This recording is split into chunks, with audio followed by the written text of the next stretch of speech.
Swampscott School Committee regular session, Wednesday, March 28th at 7 p.m. For all who can, please rise for the Pledge of Allegiance. Allegiance to the flag of the United States of America and to the republic for which it stands, one nation, under God, indivisible, with liberty and justice for all.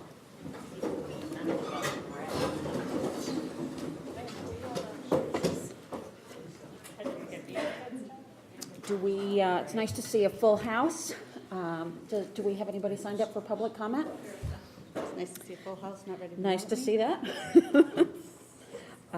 So we're just going to jump right in then to our favorite part, which is for the love of learning, where we highlight different things that are going on throughout our district.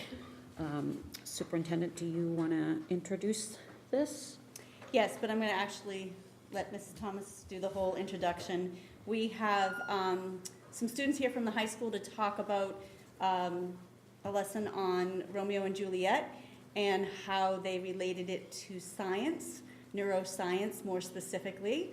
So I'm excited to see your presentations. We have two presentations from two groups of students, and this is by far the best part of my job in these school committee meetings. So thanks for being here. All yours. Right. So we have two groups here today.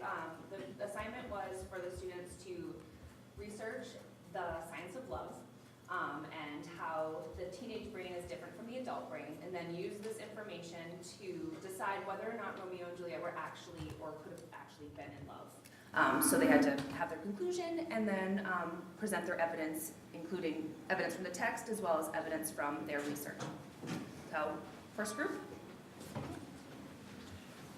We have Eli, Mackenzie, and Ella coming up.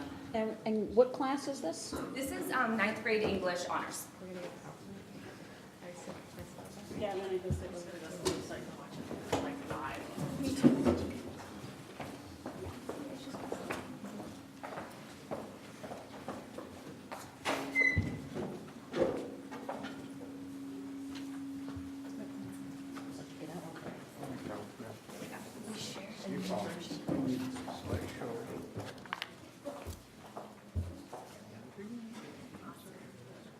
Wonderful.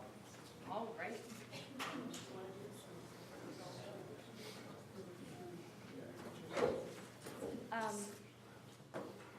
Hello, everyone. Welcome to the trial of Romeo and Juliet. Today we'll be deciding if Romeo and Juliet were actually in lust or in love. Now, defending lust here is Ella Sprague. And defending love is Mackenzie Kearney. So before we start, here are some terms you need to know. So, dopamine. Dopamine is a feel-good hormone and neurotransmitter associated with euphoria. It's released at first attraction or lust. And estrogen is the main female sexual hormone, which is responsible for the regulation and development of the female reproductive system, along with secondary sexual characteristics. It greatly affects the brain, and it's the root of a woman's sex drive. Testosterone. Testosterone is the hormone responsible for the development of male sexual characteristics. It is responsible for a man's sex drive and sperm production. Euphoria. Euphoria is a feeling or state of intense excitement and happiness. Okay. Here's the definition of love. Love is an abstract concept where two people form a special relationship that binds them for life. Love involves lust, attraction, and attachment. It's much more complex than just a sexual desire, and it's a bond developed over time, as science shows. Now, lust. Lust is said to be the immediate first impression among two individuals, and it's the sexual drive that one feels when seeing someone they're attracted to. Estrogen and testosterone are the two basic types of hormones that are present equally in men and women's bodies and excite the feeling of lust within the brain.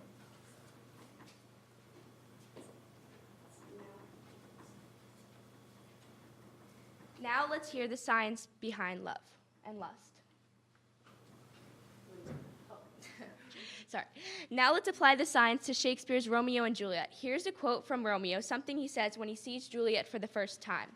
Did my heart love till now? Forswear its sight, for I ne'er saw true beauty till this night.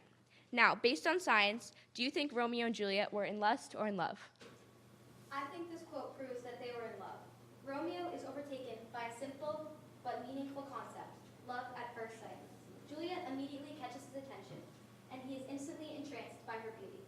From the second he laid eyes on her, he knew that they had a connection, that they belonged together. This is a blatant example of how two people can be meant to be. They were struck by true love. Well, Romeo says he loves Juliet before he even meets her and comments on her beauty. Romeo is merely distracted by lust and not in love, because lust is based off an initial reaction. Love is more than lust. It's also attraction and attachment, which does not apply to this situation because Romeo has not met Juliet yet. Physical attraction is easily mistaken for love during the first sight. Because Romeo and Juliet have never spoken before and do not know each other, Romeo is only able to base his opinion off of her looks. The rush of dopamine Romeo experienced when seeing Juliet's beauty is a sign of lust and not love. Love is based on a relationship that is developed over time once people know each other, rather than in first impression. Okay, my final decision is that Romeo was in lust, not love. Romeo has never met Juliet before, so the science shows that love cannot be formed immediately. So I think it's lust and not love. Now, for the next quote. Now, here's another argument of lust versus love. Which is more common in teenagers? Here's a quote from Romeo and Juliet that shows how young and innocent Juliet is, spoken by her father, Capulet. My child is yet a stranger in the world. She hath not seen the change of 14 years. Now, is lust or love more common in teenagers? Once again, I think that this proves that love is more common in teenagers. We've all heard of that story of two teenage lovers growing old together and living long, happy lives. So what's to say that Romeo and Juliet aren't one of those cases? Although both lovers are very young, especially Juliet, as shown in this quote, Juliet and Romeo can still be in love. Love, in my opinion, is about age and finding the right person. It doesn't matter how young you can be. It just matters that you have a connection, and that's what Romeo and Juliet have. Objection. Yes, in some cases, people may spend the rest of their lives with their teenage love, but most of the time, that is not the case. In fact, less than 2% of teenage relationships last a lifetime, so for Romeo and Juliet, true love is most likely not the case. Juliet is only 13 years old and has barely experienced life and all of its challenges. Being so young, she has never had a serious relationship before and does not know what it feels like. When Romeo and Juliet claim to be in love, it is the hormones talking rather than their true feelings. During puberty, the amount of hormones like estrogen and testosterone rises, intensifying any feelings Romeo and Juliet have for each other. In girls, ovaries increase the production of estrogen, and in boys, testicles produce 20 times the amount of testosterone. Rather than in love, Romeo and Juliet are cast by lust and physical attraction and due to hormones. I have to go with lust again for this one. That's an eye-opening statistic, and it's very true that it's unlikely that they're truly in love. I have to go with the hormones on this one and lust, not love, for these teenagers. Now, for the next quote. Now, for our last topic, rebound love. Can Romeo still love Juliet even though he just had his heart broken? Let's hear the science behind it after this quote. This passage comes after Friar Lawrence, the town's holy man, finds out Romeo wants to marry Juliet, though he had just got his heart broken by Rosaline. Holy Saint Francis, what a change is here. Is Rosaline that thou didst love so dear, so soon forsaken? Young men's love then lies, not truly in their heart, but in their eyes. Now, is the friar right? Is it lust, or is it something more? I think it's love. Love is love, whether it be love at first sight, teenage love, or love right after heartbreak. It's still love. From the quote, one could argue that Juliet is just Romeo's rebound girl. But the way I see it is simply that Romeo was in love with Rosaline, but moved on after finding deeper love with Juliet. He isn't using Juliet to get over Rosaline, but has found true love. I beg to differ. At the beginning of the play, Romeo is absolutely falling for Rosaline, who has vowed to chastity. Once he fully comprehends that he'll never be able to marry her, Romeo suddenly has a change of heart. Instead of fantasizing about Rosaline, his focus switches fully to Juliet. Juliet is the new light of his life, just after a few days, which concerns Friar Lawrence. Friar says that Romeo's love for Juliet is shallow and only based on physical attraction. Research shows that the rebounder acts as if their new partner is perfect, creating a feeling of euphoria for both partners. The rebounder tries to seek stability after the sadness of a breakup or heartbreak. When reality hits the partners, the perfection and fantasy fades away, destroying the relationship. This means Romeo and Juliet's relationship is doomed because of the distraction of lust after heartbreak. I've concluded that this quote proves that he is in lust and not in love, because it is odd for him to be going from girl to girl so quickly. Friar Lawrence is probably right. Romeo is loving Juliet just for her looks. She is a rebound. The science is all there. But before I make my final decision, I have to turn to the jury. So raise your hand if you think Romeo was in lust. Okay.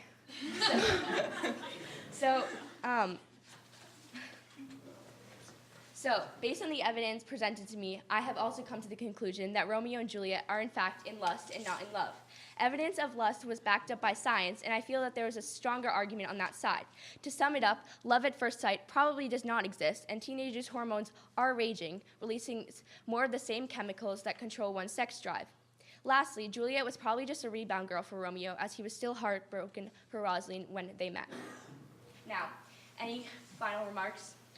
Well, I still think it's love, and I'll always be a believer, but, think what you want, guys. I want to thank everyone in the audience here for voting for me. Here are all my sources to back it up. I just want to thank my mom, my dad, and my dog. Thank you.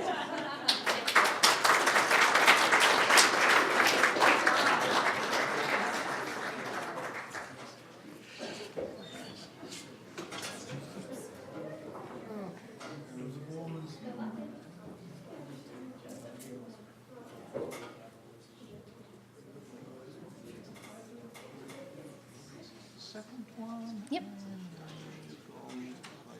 Perfect. Wonderful.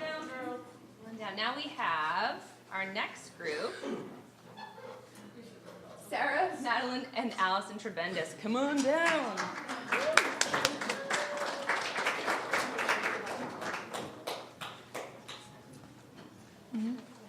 Go over there. Okay. Romeo and Juliet, was it true love?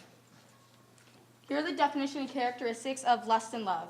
Love is an intense feeling of deep attraction, and lust is a very strong sexual desire. We believe that Romeo and Juliet's relationship was based off of lust and not love. Here are some factors of lust and love.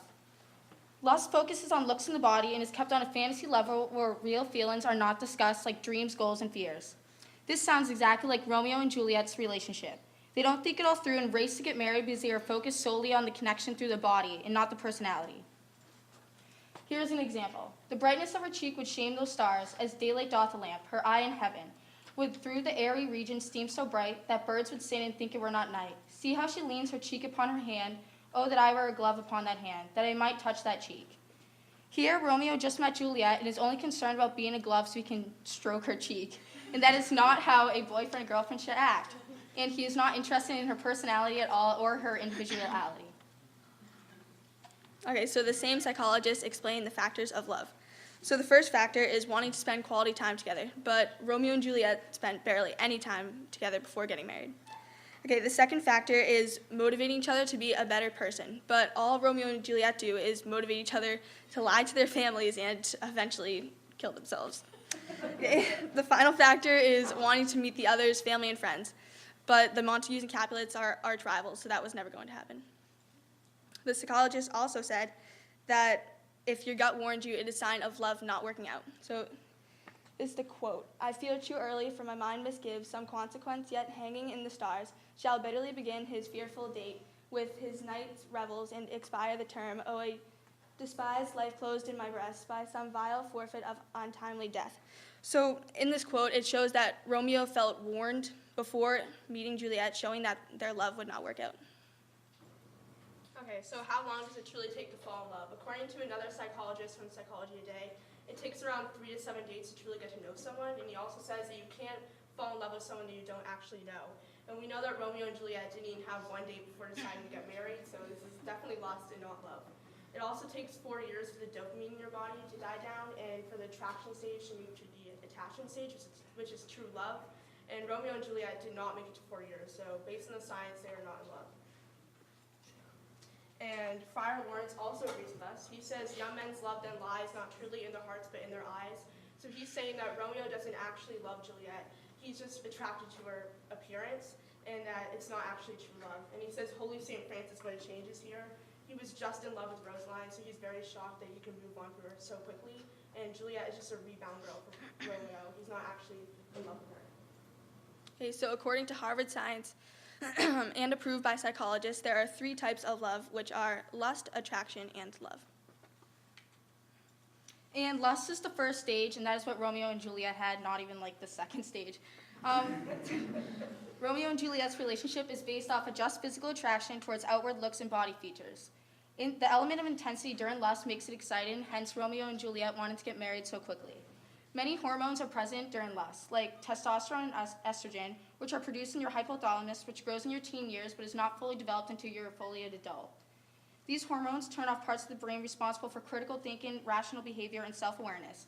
This caused Romeo and Juliet to have their chemical balance to be off, and that is why they made many rational decisions that they probably would not have made if they were older and adults. And here's another example. Did my heart love till now, forswear its sight, for I never saw true beauty till this night.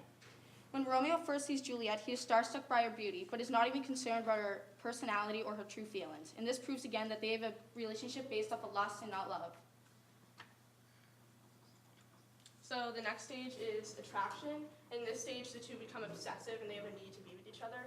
So the 3 main chemicals in this stage are norepinephrine, dopamine, and serotonin. Norepinephrine creates an extra surge of energy, which you can see in Romeo and Juliet. When they can't be together, they both rush to the fire and they almost start hyperventilating. They want to kill themselves, so this is due to norepinephrine.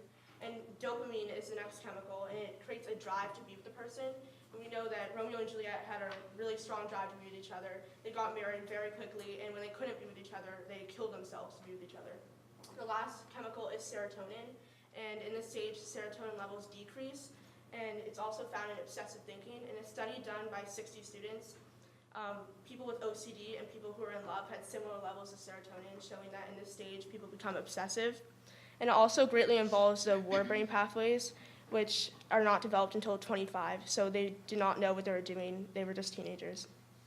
In the book, it's when they went insane when they couldn't see each other and they killed themselves. So Romeo, after he's exiled from killing Tybalt, he thinks that flies have a better life than him, so obviously he's becoming a little obsessive, and Juliet wants to kill herself to be with Romeo. So this is not real love, this is just lust. Okay, so the final stage of love is attachment, and so this is a lasting commitment and true love. So after 4 years, dopamine is replaced with oxytocin and vasopressin, which makes you want to bond, affiliate, and nurture your partner. So that's like cuddling, sharing secrets, planning your life together, all that stuff. And so obviously Romeo and Juliet did not make it to this stage, and they only made it to the first stage. The teenage brain versus the adult brain. So even though these scientific rules apply to everyone, teenage brains are a little different. They are, according to Harvard Magazine and PBS, they are less developed than adult brains, and they're more receptive to benefits gained. So Romeo and Juliet saw a bunch of benefits from getting married very quickly, but really they should have just thought it through because it led to a bad consequence. And the physical brain chemistry of teenagers makes it more likely to become addicted to things more quickly. So Romeo and Juliet were very addicted to each other and addicted to the idea of love, causing them to get married in very fast. Adult brains also have a thick coating called myelin, which is a layer of white fat protecting the nerves, which makes connections faster. And teens lack many nerve connections that tie the frontal lobe to the rest of the brain, so it limits their ability to think ahead. And maybe if Romeo and Juliet were adults, they would have thought ahead more and wouldn't have gotten married so fast. And because of this, they make more impulsive decisions. A study done by Science magazine showed that when teens successfully resist an urge in a common impulse test, areas in their brain involved with restraint are activated more, which shows that teens have to resist impulse decisions, and it makes them try harder to do this. An example from the book is, with love's light winds that I overperch these walls, for stony limits cannot hold love out. So Romeo is claiming that love is the reason why he jumped the garden wall, which is actually not the case. It's actually lust, because he just wanted to see Juliet because he was so drawn to her outward appearance. He risked himself he could have gotten hurt jumping over the wall, and Juliet, if he was caught, a Montague in a Capulet home, Juliet would have gotten in trouble. So this is definitely an impulse decision, and it is not love. Even Shakespeare agrees that love is not lust. Love looks not with the eyes, but with the mind, and therefore is when Cupid painted blind. To conclude, we believe that the connection between Romeo and Juliet was lust and not love, with evidence from psychologists, science, and quotes from the book Romeo and Juliet. Is there Oh, I guess there's no sound, but... Well, All right.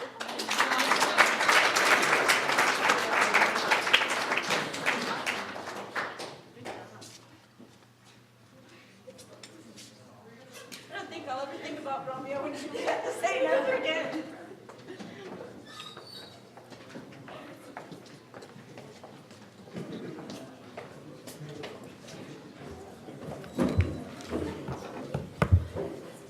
Does anybody have any questions? Very, very nice job. I was going to ask the committee, does anyone have any questions for the young ladies and their presentations? That was so awesome. I was psyched.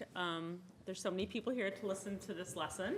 And also, I was really impressed with your evidence and the way you backed up everything you had to say with really relevant quotes from the book. That was really awesome. I mean, they completely, like, your analysis of those quotes was spot on with your evidence. It's great.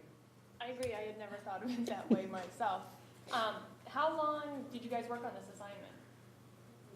You don't have to tell the truth. In class. Really? Wow, that's amazing. Very quickly. What class is this? Ninth grade English honors. So is this?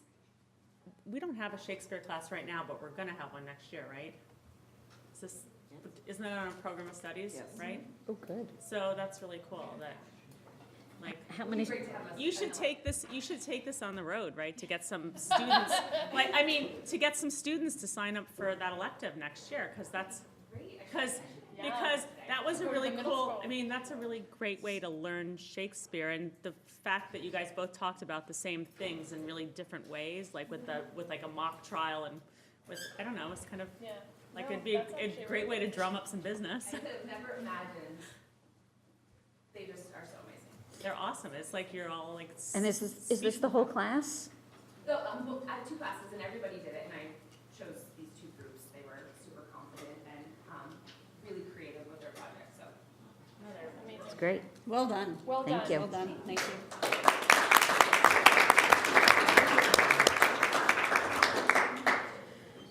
Community announcements. Why don't you go regular. Okay, so, community announcements, Mr. Delano, do you want to start? Do you have anything? So we have the May 30th, the STEM night at Fenway Park. I saw a flyer about that. There is a STEM evening there. So hopefully we get as many people as possible there. Is that a competition, or is it a general? I actually haven't Oh, delved into okay. it. I don't think it's a competition, I just think it's a night at Fenway, and some displays of stuff at Fenway. Maybe wrong. Huh, okay. And I'd also like to thank the hockey team for the second act of Romeo and Juliet. They don't know it yet, but That's so great. Sorry. Totally lost my train of thought. Sorry. We have a show. I thought Tenley would be here to announce that the performances next week, right? Of Thursday, Friday, Saturday. the Addams Family, right? Yep. And I was gonna ask about the walkout on the high school kids did. They did do it, but I would ask that Ms. Mackie Knowles and Mr. Philhott be here to talk about it. They were really, really proud of the kids. It went Yeah. really smoothly. A lot of kids stayed I inside. saw lots of great feedback. I was just sort of wondering how that all went down and We what. can have them people speak thought. to it, yeah. And it took place at the middle school as well. It did. Right. Yeah, no, I heard great things, positive things. I just was wondering. We can put that on the next agenda. Mhm. Curious. Right. All right, I got nothing. I don't have much. I just, I was not able to attend the middle school performance, but Jack and John went and they said it was fantastic. Of Annie. Of Annie Junior, yep. Yes, I heard it was really good. I have nothing. Do you guys want to add anything? No? Do you want to mention Evans? Okay. All right. Okay, moving on to the superintendent's report. All right, so this is another really pleasant event that I get to do, other than all the regular business. So tonight we have our hockey team here with Coach Gino Fair, who I'm going to ask to come forward, and Mike DeLisio to come forward as well. And also, the entire hockey team, we are incredibly proud of you for being the MIAA Division III North champions and for going on to the Eastern Mass Finals of Division III. You did us proud. Your behavior, your representation of Swampscott made us all incredibly proud of you. jealous of some of the hair color. You know, we pay big bucks for those highlights and blonde hair. So, Gino, do you want to come down, and Mike can introduce the kids and the captains, and they can talk about some highlights? Mr. Gino Fair.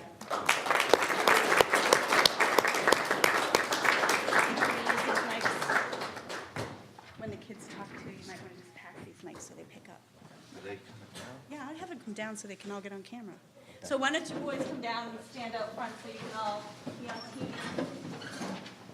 And then you can introduce the team, the captains, and then tell us a few highlights for the year, the season. I'd like to talk, right? I'm sure. Okay, first of all, I'd like to thank the superintendent and the school committee for inviting the team here to recognize them for the season we had.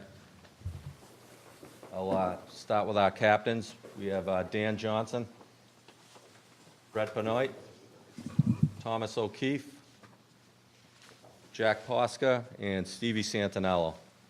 And also with us, we have Ian Roddy, Tyler Sella, Chris Henriques, Thomas Callahan, Chris Barnes, Griffin Brum, Louis Pilot, and of course my longtime assistant, Mike DeLisio.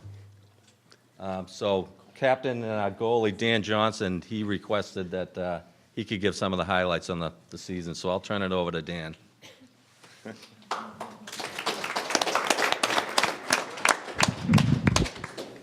We also got Connor Donovan here, so.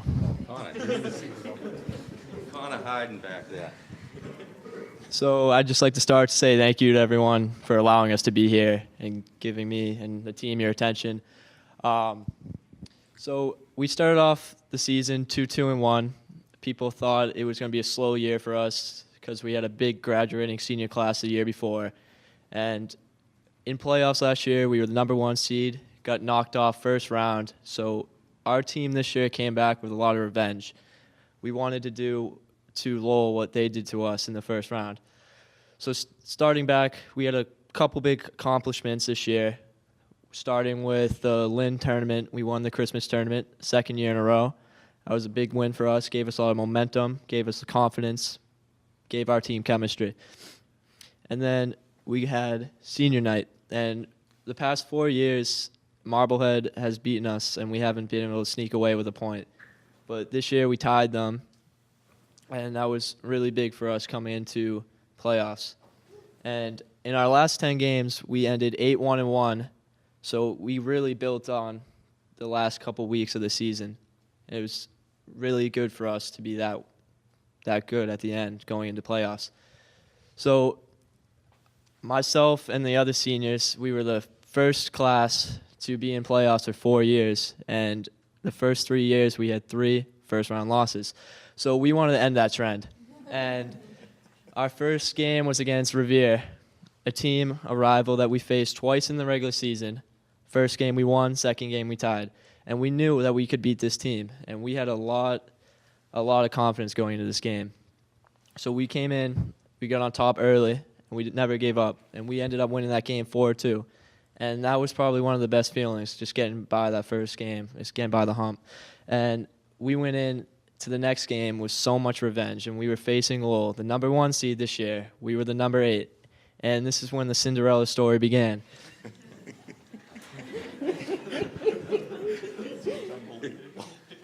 We were right off the dome. We were really looking forward to this game, and we went down 2-0 after that first period, and we came into that locker room after, came together in the middle, and we just said, we can do this. We're a family. We can do this. And we came out and tied the game with 11 seconds left to go up to tie it 2-2 going in the third by captain here, Stevie Santinello. Little fettuccine Alfredo top shelf, you know what I'm saying? And that was a lot of momentum for us. And we came in and we said, there's no way we're losing this game. And we came out that third period and held them off. They came out with a lot of pressure because they had their season on the line, but we held them off, and we scored a big goal, top shelf, to defeat them with 2 minutes left, and we were able to keep on top for the rest of the game. And that was probably the best feeling that I've ever had in all my sports career.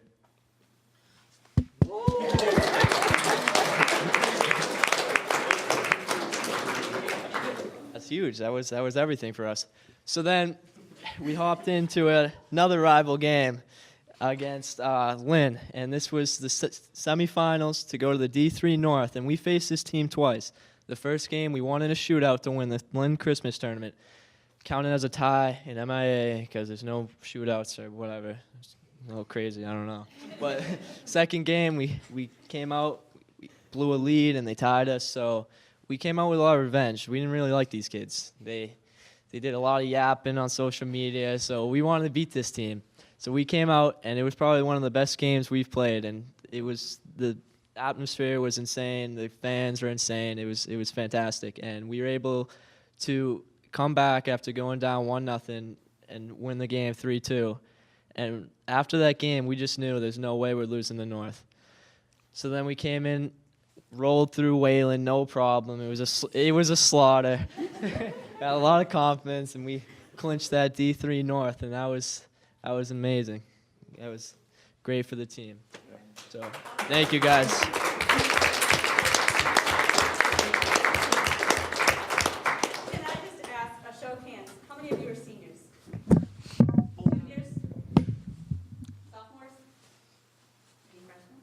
Wow, all right. Wow, really impressive.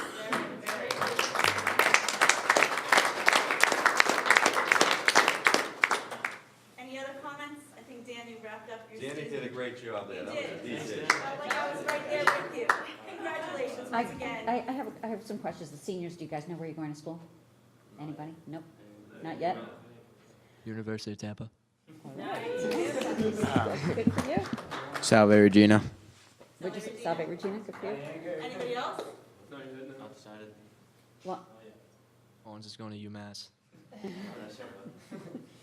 well, I just want to say, I know that in a town like Swampscott, where sports are so, they rule, especially hockey, I know that there's always a lot of pressure, especially for boys like you, to be thinking about going off to other schools and places where you can chase championships.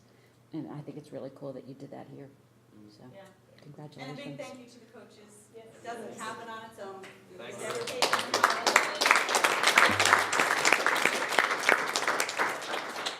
You guys carried yourself well, and once again, you made us all very, very proud. So congratulations on a great season. And for your seniors, enjoy your last few months of high school. Thanks for having us. All right. Thank you. Thank you. Good job. Good job. You told that story like I was with you all the way. Good job. Good job. Congratulations. See you later. He was a hoot. How great is he? That was better than I could have hoped for. Yeah. Like I went out in the hall and said what we were doing. I didn't even know this morning what we were doing.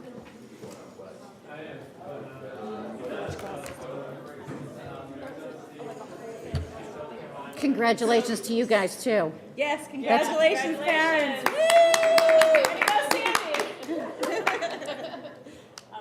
Can we just be done and leave, because that was the best meeting ever? Can I get a call to adjourn? Honestly. I Sorry, know. you missed the best stuff ever. Yeah. Oh my God, it was Yeah. awesome. Sorry. Very great. Now you get to come in for the business. I can't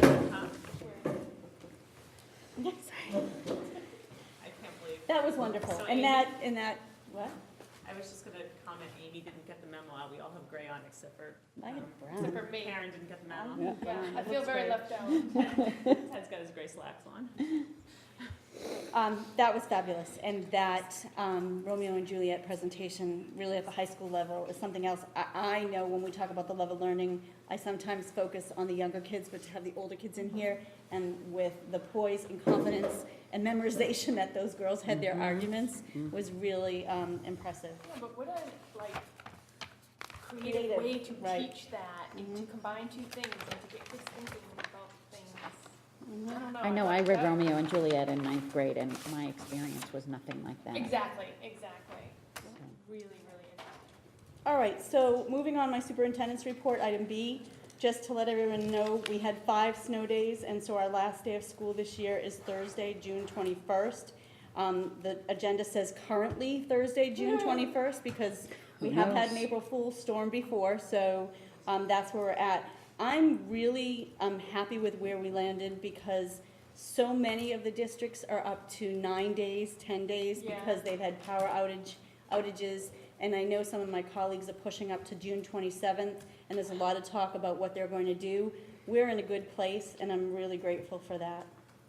The next two items on my agenda are, under my report, are related, but it's so interesting. There's been so much going on in this district with budget that we, as a central office team, have recognized and reminded each other that we really do need to celebrate all the things that are going on.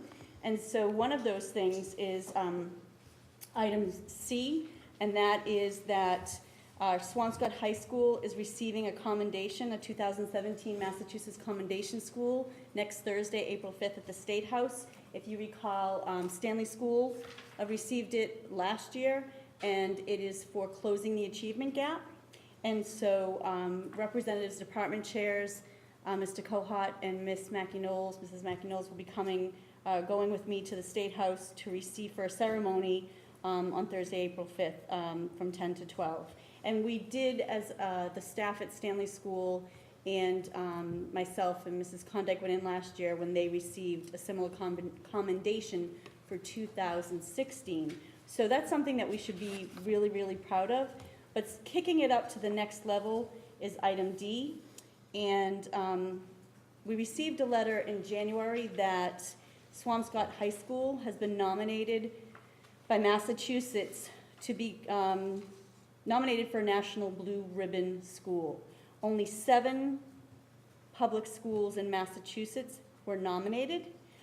This is from the United States Department of Education, not just locally Massachusetts. And we were nominated there as an exemplary achievement gap closing school. There is an application process that the high school administration is currently filling out. It is due Friday. And so, but the fact that our high school was one of 7 in Massachusetts to be nominated for this honor is something else to be celebrated. In both of these cases, I want to attribute this to the hard work of the teachers and the staff at the high school, because there still remains some turmoil or turnover in leadership, and the steady force has been, Mrs. Mackey-Knowles and the teachers. And they should really be celebrated. So we have some great things going on at our high school. Tonight on the agenda, we also have our talking about the program of studies, and Mrs. Condyke will be doing that. But these are 2 honors that we really should take a minute to celebrate as a district. So how did that nomination, the state nominates? We got notification that we were nominated. Yep, and then we had to say whether or not we'd be willing to pursue it. My understanding is it's a 35-page application process, and so that has been worked on. Mr. Cohut, Mr. Larry Murphy, and Mrs. Mackey-Knowles have been working on it, and I think we're going to have it submitted on time. But we're celebrating next week, the high school. It's great stuff. It's awesome. Like, you see these kids come here, like, the hockey team being so composed and really respectful, and the really nice young men, and then you see those girls, rocking that whole assignment and with the confidence that they had, and you just know good things are happening. They are. Looks great. Time to celebrate. Item E is kindergarten registration, and this is something that seemed, I guess for us at central office, kind of like, oh well, that went well. But we really recognize that I want Mrs. Raymond to explain to you how it was changed this year and how we continue to make improvements for everybody's benefit. But I do want to commend Mrs. Raymond for her idea to pull it off in a different way this year, and it was really well done. So we went all technical this year and actually got the forms online, which is helpful because we used to make 150 packets. So that really changed kind of the efficiency process. And then we also made it, the actual parents had to bring the packet, or guardians had to bring the packet actually into us. We set up 3 days with an open window, and we did 2 days from 7:30 to 11:30, and then 1 day, 1 to 4, and then another day. Actually, we opened up another day because we had a snow day as well. So parents had to bring it in. I will say the completion rate went way up when you had to bring it in. And even families would bring it in and forget something and run back. But we really were able to directly have person-to-person contact with families, which I think was really helpful, regarding allergies or questions or, what dates would be coming up. So I think it was really successful, and I will say I think we're 90%, maybe even 95% registered, having all the kids with their packets in within about a week and a half, which is great, because usually they just trickle And in. you could be done with it. Yeah, so I thought it went really well, and I think it's just a nice way to welcome our new families into the district with a more personal touch, so. Was there much discussion, especially from new families, based on how much we've been in the news this past? No. spring? Nope. Normal questions just about, when's visitation day and when do I find out what school I'm going to? So no, people, just a lot of families are really excited to start their children off on their first day of kindergarten. So I do think it made a real difference to have, it was myself, Christine Desjalones, who's the team chair of the middle school, and then Jan Kalschman and Stacy Bonsang are the two administrative assistants in the office. And we all sat up in the superintendent's conference room with our Chromebooks, and we brought everybody in and did it like live, which I think it went really well. Appointment style or No, just we had windows, walk in. So there were 4 of us, so we really didn't have any, there really were no lines. I think, maybe someone had to wait 2 minutes. It's only about a 3 to 5 minute process to really run through it and make sure they get their paperwork. And in the past, they mailed it in. Yes, and I'll say our completion rate of turning in every document that you need, it was around 50%, which caused us then to have to go back out and reach out to those families, mail out more documents or email out documents where this was live. We had we did have hard copies, so if someone came in without something, I'd be like, this is the one you're missing, can you fill it out right now? So I think that really changed out the process. And it was nice not to look at piles of packets that we would just look at and wonder when we were gonna go through them. Right. Because we set the window open to do it right then. Yeah, but that makes sense, because then you can talk Yeah. to them and answer questions. Yes. That's great. Right. Yeah, and we have more grandparents too, registering families too, that, and I think it is helpful for them as well, right? Because some of them probably didn't expect they were gonna be doing this as a second round, so I think it's just nice to have that personal touch. I think it was a great way, as you said, to welcome families with a personal touch, but also, I know once that pile of paperwork came in, it was, when are the nurses gonna go through it for the medical forms? When is this gonna happen? When's that gonna happen? Everything's done. And what did you say, 95%? Yeah, You're done, we have which a is lot. We have phenomenal. quite a few, and then we'll have a real good number shortly for what we think the incoming class is. That's exciting. Congratulations. It was good. Thank you. Next item on the agenda is the 2018-2019 school calendar, and a vote is requested tonight. There have been 3 changes, but they all fall in the month of December. You have a revision 1 in your drive or your folder on the computer, and previously, it just impacts early release days and parent conferences for middle school, basically is why it changed. So on the previous calendar, it was December 6th, December 11th, and December 13th. And on the new calendar, it's December 4th, December 6th, and December 11th. It gets bumped up a couple of days early, that's all. It's not a substantive change, but it was a change requested by the middle school. So I would ask for a vote on this calendar. And first day of school is? First day of school is, for staff and students, would be, staff is the 27th, and pre-kindergarten and grades 1 through 12 will be on the 28th. We'll be doing the kindergarten screening again, correct, Mrs. Raymond? Yes. And so the first day for kindergarten students is on September 4th, and that's all listed as well. None of that has changed since your first read. Can I ask a question, Dan? Mhm. So the increase, was it 1 day for the middle school to get for their parent conferences? Did that make a difference for them this year? It did, but actually, Mr. Kalishman is looking to add another evening conference. He's working with his staff right now to try to add one for the spring. So that could, instead of the Night of Excellence, they're trying to think of a different way to do that, so they could have parent conferences in the spring as well. He definitely feels the need for more. Does the high school have that, or is that, you don't do parent conferences? High school? No, do you? I'm looking Yeah, to see there. there's parent conferences at the high school, they're not as Structured. Well, they're not as, you pick the teacher you want to go see, you don't have to see everyone, and they're not as attended probably as robustly as the middle school. But if you have like an equivalent in student body population, you would think that you should have the amount of time allotted, right? Right. So is that the case or no? We don't. The high school, they really haven't been involved in the discussion. I would ask Mrs. Conduct if she's heard anything in terms of, there is a day for high school. They do have them though, I'm looking here. But I think the problem with the Gargie's middle getting ready school for that. is that there weren't enough slots, right? I mean, people No, were, that was the concern. people with were trying middle to log school, on yeah. and not getting. November everybody. 13th is the high school early release where they have grade 9 through 12 parent day and evening conferences 1 to 4 and 6 to 8. So that's the one that they have. And I know that they don't get to see every single teacher, but they do have a time slotted for that. I know I'm in favor for giving the middle school what, we Right. just, when you hear parents like, oh, I missed my opportunity, and then they're trying to like reach out for a team meeting at a different time to meet everybody, like, I just think there should be adequate spots for everybody, But also right? keep in mind, I think one of the things that's important to keep in mind is whenever there's a concern about a student, it doesn't have to be a parent conference time. You can make an appointment with the school, they'll get the teachers together or the team together to talk to you. So these aren't hard and fast times. These are the times for the kids that are doing well, or whenever there's an issue, though, you need to call the school, encourage you to, speak to the administrators to set up a time with the team to talk to the teachers. So, I mean, I look at it that we have an open door policy, just schedule a meeting, advocate for your child in any way that you can, and the schools accommodate. So that's not a concern of mine. So could I have a vote So on that?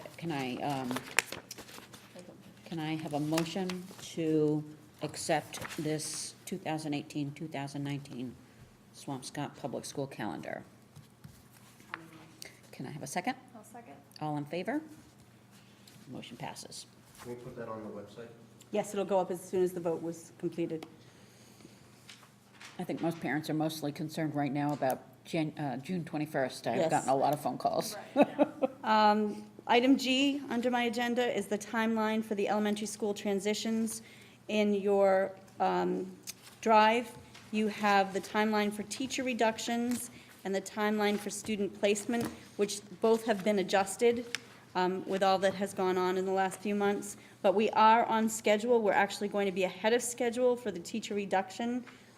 We have identified who the non-PTS teachers are that will be reduced in force. The timeline here says letters of reduction to non-PTS teachers by April 30th. My goal is to get that out before April vacation. In fact, I'd like to get it out next week. So we're ahead of schedule on that. We have drafted a preference form to send to all the staff at Stanley School. However, in working with the Union E-Board, it seems that the positions are being flushed out, and everyone's going to land in a nice spot. But we are sending out the preference forms. Mrs. Condyke drafted a preference form today. We need to look at that, get that out. So we're still pretty much on schedule.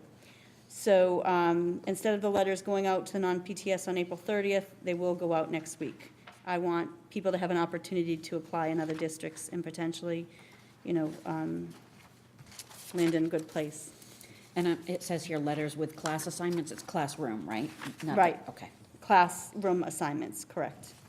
Moving on to the student placement, we are on schedule for this revised timeline as well.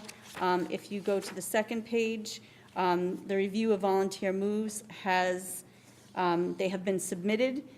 Mrs. Condyke has reviewed them, but we are in the March 23rd area. We have between March 23rd and April 7th for the second and third pass and deciding on the student placement. We've received several emails with parents sharing, hardship cases, what they consider to be hardship cases. The only area I want to make sure before we do the second and third pass is that Mrs. Longan was getting some of those letters, and I want to make sure they've made their way up to central office, because as Mrs. Longan became interim at Stanley, she was unaware that the central office would be doing these decisions with the assistance of the principals. So before we have that third and final pass, I want to make sure that we've looked at everything. We did get several volunteers. to move and have, Are you sending out another request or no? no. No. No. So we are on schedule, give or take a couple of days in each of these areas. I think, given how busy the last couple of months have been, to stay on track with this timeline has been impressive to me, and I'm grateful for the work that Donna McHugh, Mrs. Condyke's admin assistant, has done to help us facilitate this, so. I do have a question about student placement. I'm just looking on the last page here, and I see the METCO students are listed. I know that this is a number that's dwindled in the past, and currently we're at lower levels, but I also know that they have new leadership. Yes.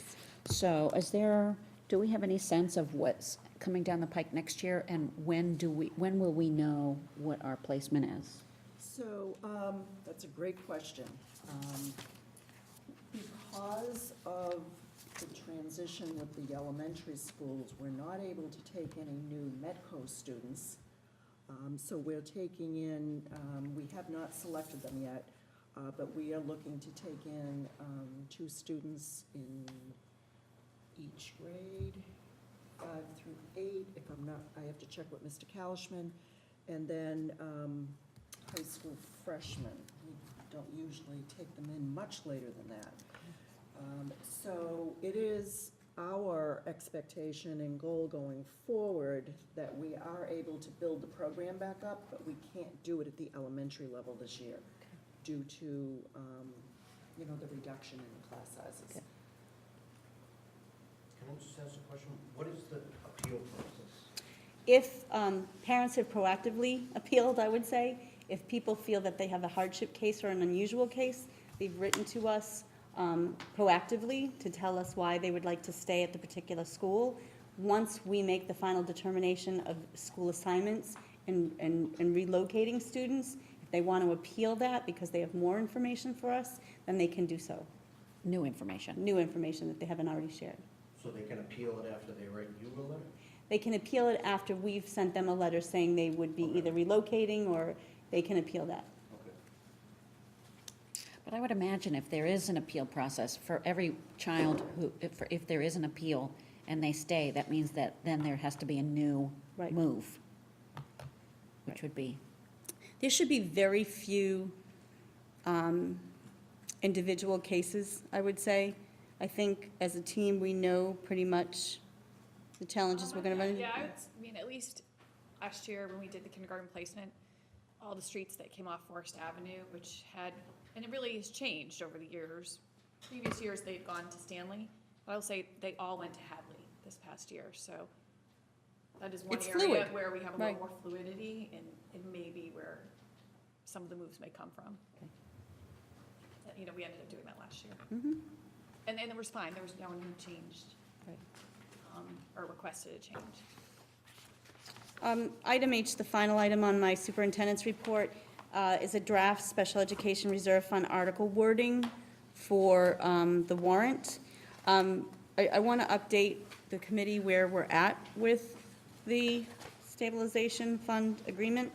So Mr. Katz, Cheryl Stella, our town administrator, and Martha, was Ron at this meeting as well? We were all talking about, the general government presented us with a draft agreement that they were proposing between the school department and general government in the establishment of a stabilization fund. It was after a meeting that we had talked about a few other items, and so I asked that we have the school department take the time to meet as a central office team and really go word by word through that proposed agreement. We have not met back with that team yet because as our team went through it, there seemed to be a lot of inaccuracies in there and questions that we had.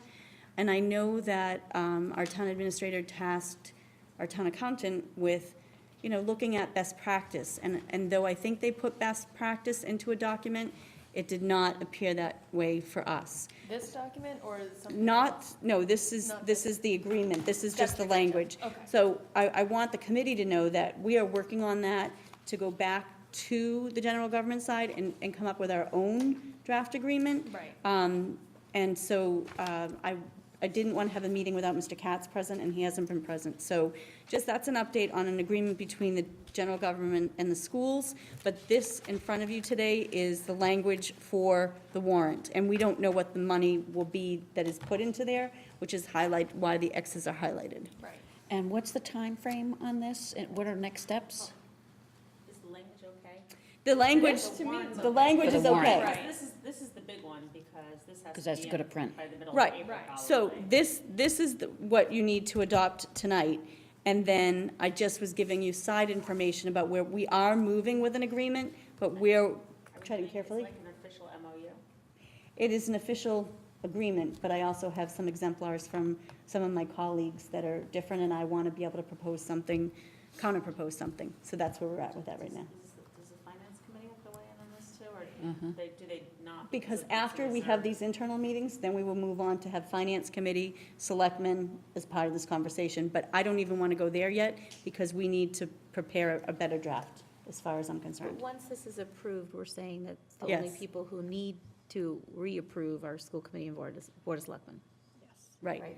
And so I believe this language is accurate, and so this could be adopted so that it does get into the warrant, and that's what the task tonight is. So, to hold a vote, does it make sense for, Karen, do you want to read it as the head of the budget? Sure. Subcommittee? Yep. So, So the draft article language for the create and fund a reserve fund for special education expenses would read, let me just interrupt you for a second. We'll give this to you, so you don't have to type all that. Okay.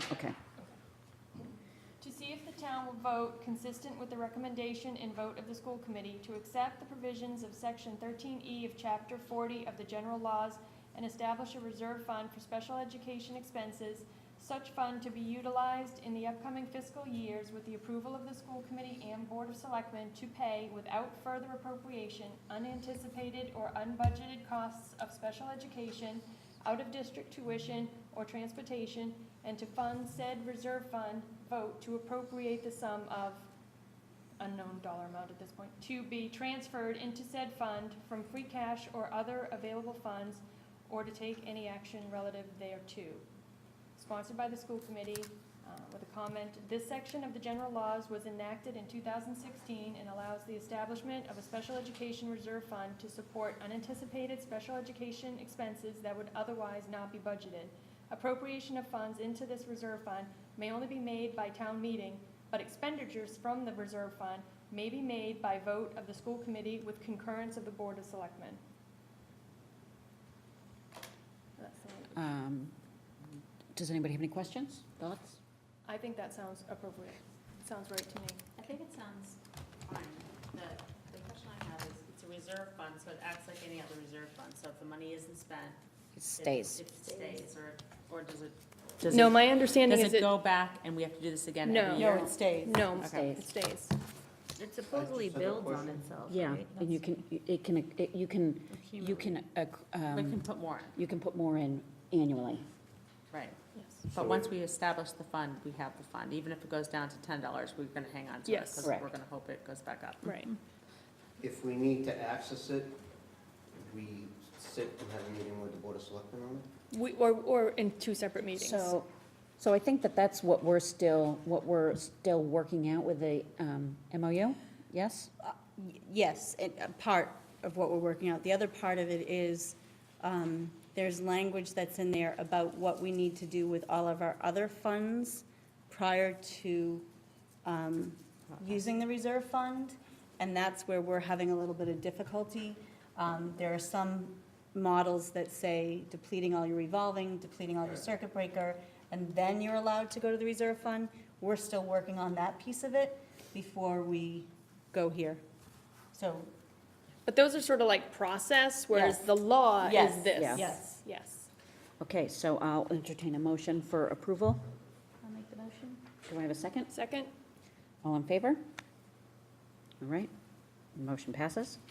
In the absence of our school business administrator, I'd like to propose a couple of things. One is that the FY budget year-to-date that Mr. Katz usually presents is here in your packets, and I hope that you have had a chance to read them, and in his absence, I don't want to go through them, but we added a second item under school business administrator that didn't necessarily involve Mr. Katz, and I asked Mrs. Raymond to come, and that came out of our budget of the whole meeting, where we talked about the fact that if we need $200,000 more in our budget for FY19, would the school committee just go ahead and ask for that?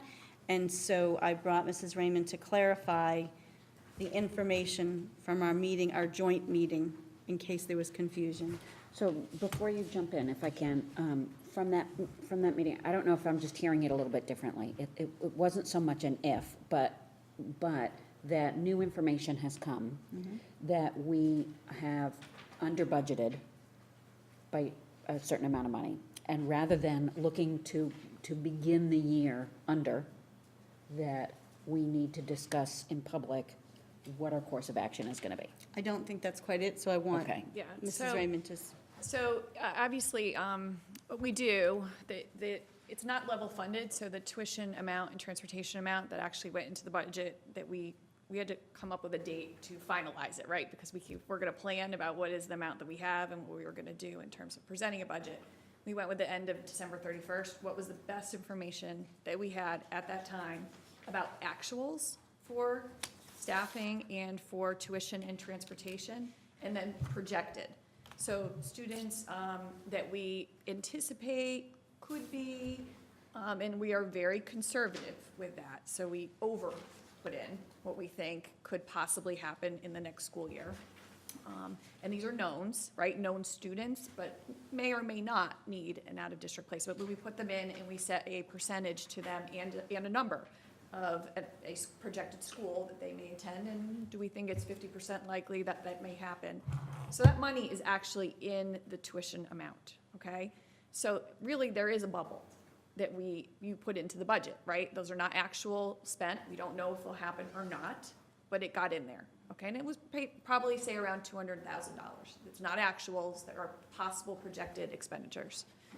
We have to close it out at a date. So after December 31st, there became other projected students that may or may not go out, and that brings the number up.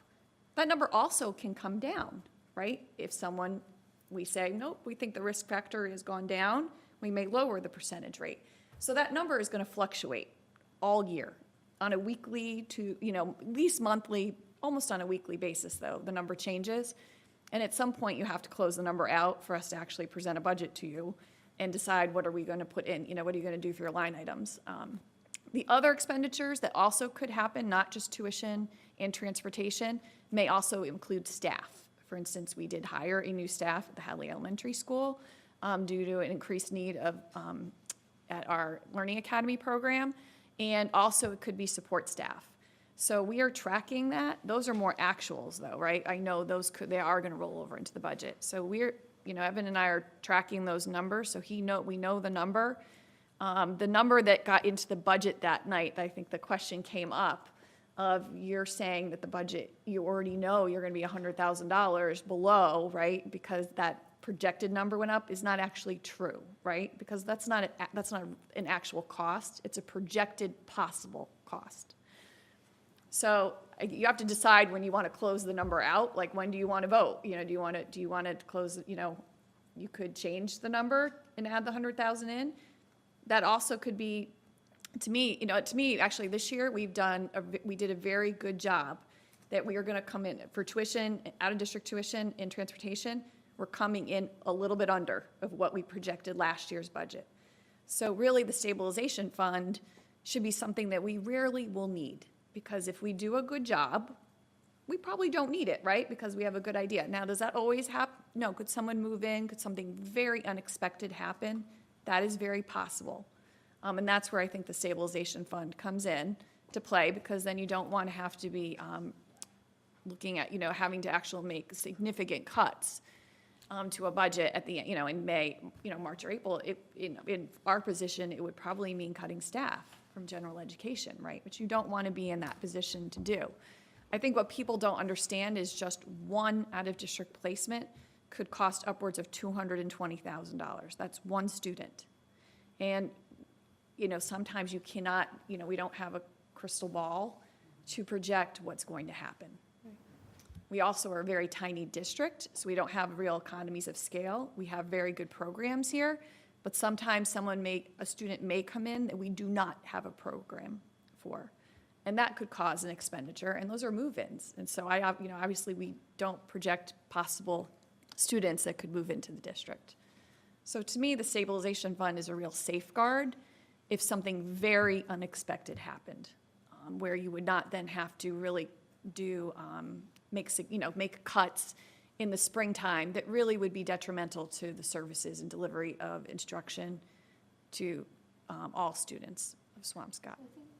I think what was confusing in that meeting a little bit was that the week-to-week projection that Evan was reporting was then looking like we were going to be under, and then which would be a known, and yet we're asking for this 200 set aside that would be used if you're using that day of projection, right? Or that day. Right. Because Evan was reporting that weekly, like, now it's here, now we're there, right? Well, it looks like I'm already going to dig into the stabilization fund already. Right, But exactly. that's not That true. was the whole, I So think. that's not true. That is not Right, no, true. that's Those not are not true. actual expenditures. Those are projected possibilities. Here are a range, let's say 10 to 12 students that I think could possibly, we'd be in a situation where they may need an out-of-district placement. That is not going to happen, right? That would be, we are being so conservative of thinking about, even the lowest 25% possibility that this could happen. So that number may not be a realized number. So some of this, I think, it is almost like a question of, I hate to say it, it's like gambling. Yes. It's a projection. We do the very best we can, and this year we did a good job. And to hear, and one of the things that I really appreciate about Mr. Katz is how conservative he is, because I think that keeps us in a place where, with such a lean budget, and our budget is lean, that we don't wind up with huge swings. So I guess, and I don't know how we approach this, but when we met with the budget subcommittee of the whole last week, I think it was 2 weeks ago, I can't even remember any longer. Yeah. The way that he described it, it was almost a certainty that we were 200 in the hole. And I attribute that to his conservatism. Sure. And so I guess, I think it's really incumbent upon us, especially since this is the first year that we are, going to have the stabilization fund, that we're not sort of setting it up knowing that we're going into it. Knowing that The number is such a fluctuating number. At some point, in order to be practical for the district to make decisions moving forward, we can't go to leadership team and say, we're 10,000 over, we're 200,000, at some point you have to cut it off and say, here's what we think is the best we have as of this date. So that number could go up, right. So that number can go up or down. And it's very transparent too. This is not, it is so, if you wanted to follow this you could see it, So it's very transparent data. It's not anything. Documented, Yes. So 5 years ago, how was something like this handled? I would say Evan brought this to the table with, Mona, they started it kind of with Mona, and then he and I have kind of refined it in the last 2 years. But we have a shared document and Pam has it too, obviously. I know you but he presented it can last see year it. with your percentages. Yeah, and he can see it at any time when I make a change. But before, in prior administrations, were there these kinds of discussions, or was the stabilization, not the stabilization fund, but the circuit breaker was much bigger enough? Well, you know what it was? It wasn't as, we have it down to the actual student school transportation cost. What used to happen is a buffer was put in. So it may say about approximate. $300,000 Right. buffer was put in. How much? About $300,000, and when Wow. Evan came in and we started budgeting, that's when we said, we're taking that out. Okay. We're not keeping that money as a just in case. So is that what the finance committee thinks we still have in the budget? Like, I don't know how they could possibly think but that I'm because just saying, we've- like, you know, there's always like, you know, you always come up with this money, or It's like this old like there's just like this misconception. misconception, or there's just like the way you're explaining it right now, like, is really important that they hear your explanation. And I think that you're gonna have to say this at town meeting too, that because we're gonna have to lobby for Because this. it was very confusing that night, and I think, because I don't think Evan used projected, I think he just made it sound like, oh, this week we're 200 down, and we Yeah. were Well, like, Evan's what? looking at Like, the bottom line number, Yeah. right? So he's looking at that bottom line number all the time, which that's his job. Yeah. And he wants to make sure that he always has coverage for that bottom line number. We don't know if that bottom line number is going to happen or not. It's our- just it's our what, it best- didn't yeah. bode well in this group. I mean, whatever, Yeah. it didn't come out Well, there across was- correctly. It was just, I don't know, I think it just There didn't, was it a got, lot. it was But I very just think- confusing. But I think like, I think that the fact that we're really using this reserve fund, like reserve fund is supposed to be used for catastrophic, Right. unexpected somethings, you know, and it's not, we're not padding our budget with this money, because our budget is what we need on this date. Like, you know, it's. I mean, I think as you can decide what date you want to close it out, right? Right, And, you know, and that's, But when and we we close took it out in that- December, when do you want, you know, you have to decide when you want to close it out. I do believe the number was 300,000. Yeah. Because the thought process behind taking that out of our budget is taking it out of our control, and we shared all of this with Finance Committee in a meeting, saying, if we establish a stabilization fund that has that 300,000 in it, then you're in control of it if we need it. And that's the buffer. So it was explicitly explained that we're not keeping that buffer in anymore. We're budgeting differently, but we do need a placeholder in the event of a tragedy or an extreme circumstances. So that's where I think I came up with the number in my head I keep talking about of 300,000, because I think previously that was the buffer that was in there. So. Right, and it was often, some of it was used, it was dipped in. Some of it was used, but then I think that's where Finance Committee probably lost faith in the school Got the department, because it was misconception that Christmas in there was- June. Remember, there was Yeah. Christmas in That June? has happened before. And if we didn't use it, suddenly, I remember being assistant superintendent and You're like, somebody saying to me, "Laptops." you need to go get a new textbook and spend $70,000, when we didn't even vet the programs well enough. So that was that whole, I think that's part of the trauma that this community has been through, is that this Christmas in June has occurred. And that was why. And it's that's why pretty we took it rare. I away. remember that happening once. I remember that one time. And I will say, you could see how that could possibly happen. Yes. Right? If we have a student in a residential program for 220,000 and they move before April 1st, that is 220,000 more in our budget for the next year that we would not normally have. So you could see in a very strange year where you could be up or down that amount of money. And I think that's the part that people don't understand. It's one student So if that we- could do that, right? So if we were ahead, if we did have $220,000, where, would we then put that into the stabilization fund? Or what would we do? Yeah.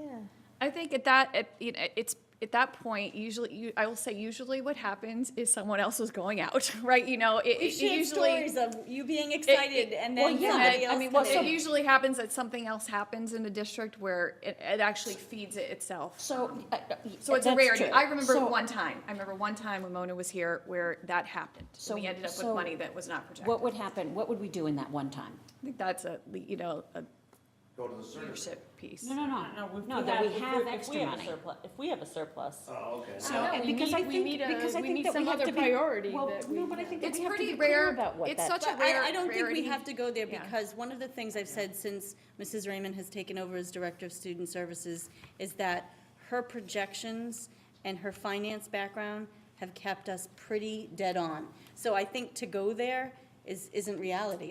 Well, I think it's the same as the stabilization fund. I mean, I you mean, know, at this I point, have no idea if that could happen. Right. It's a rarity. But also, I think like it's different, the way the budget's being built now is different. If we're starting with a zero-based budget every year, that 200,000 doesn't automatically roll over, right? Because we're looking at every year independently. Right. Like, so we're not keeping whatever our balance is and starting. Right.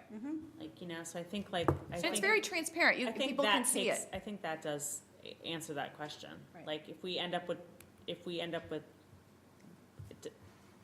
It would be really rare that would happen. It would be But so if a rare, student especially If a where. student comes back into district, and now there's a savings of 100, whatever you were saying, what does happen? Where does that money go? So it's once a student goes out of district, it has happened. But it's rare. It's extremely rare that they come back. Right. It does happen on occasion, but it's not very likely. So in that Christmas, that gift, on that rare occasion where we do wind up with extra money. It's happened once. Since I've been here. And if that were to happen right now, what would we do with it?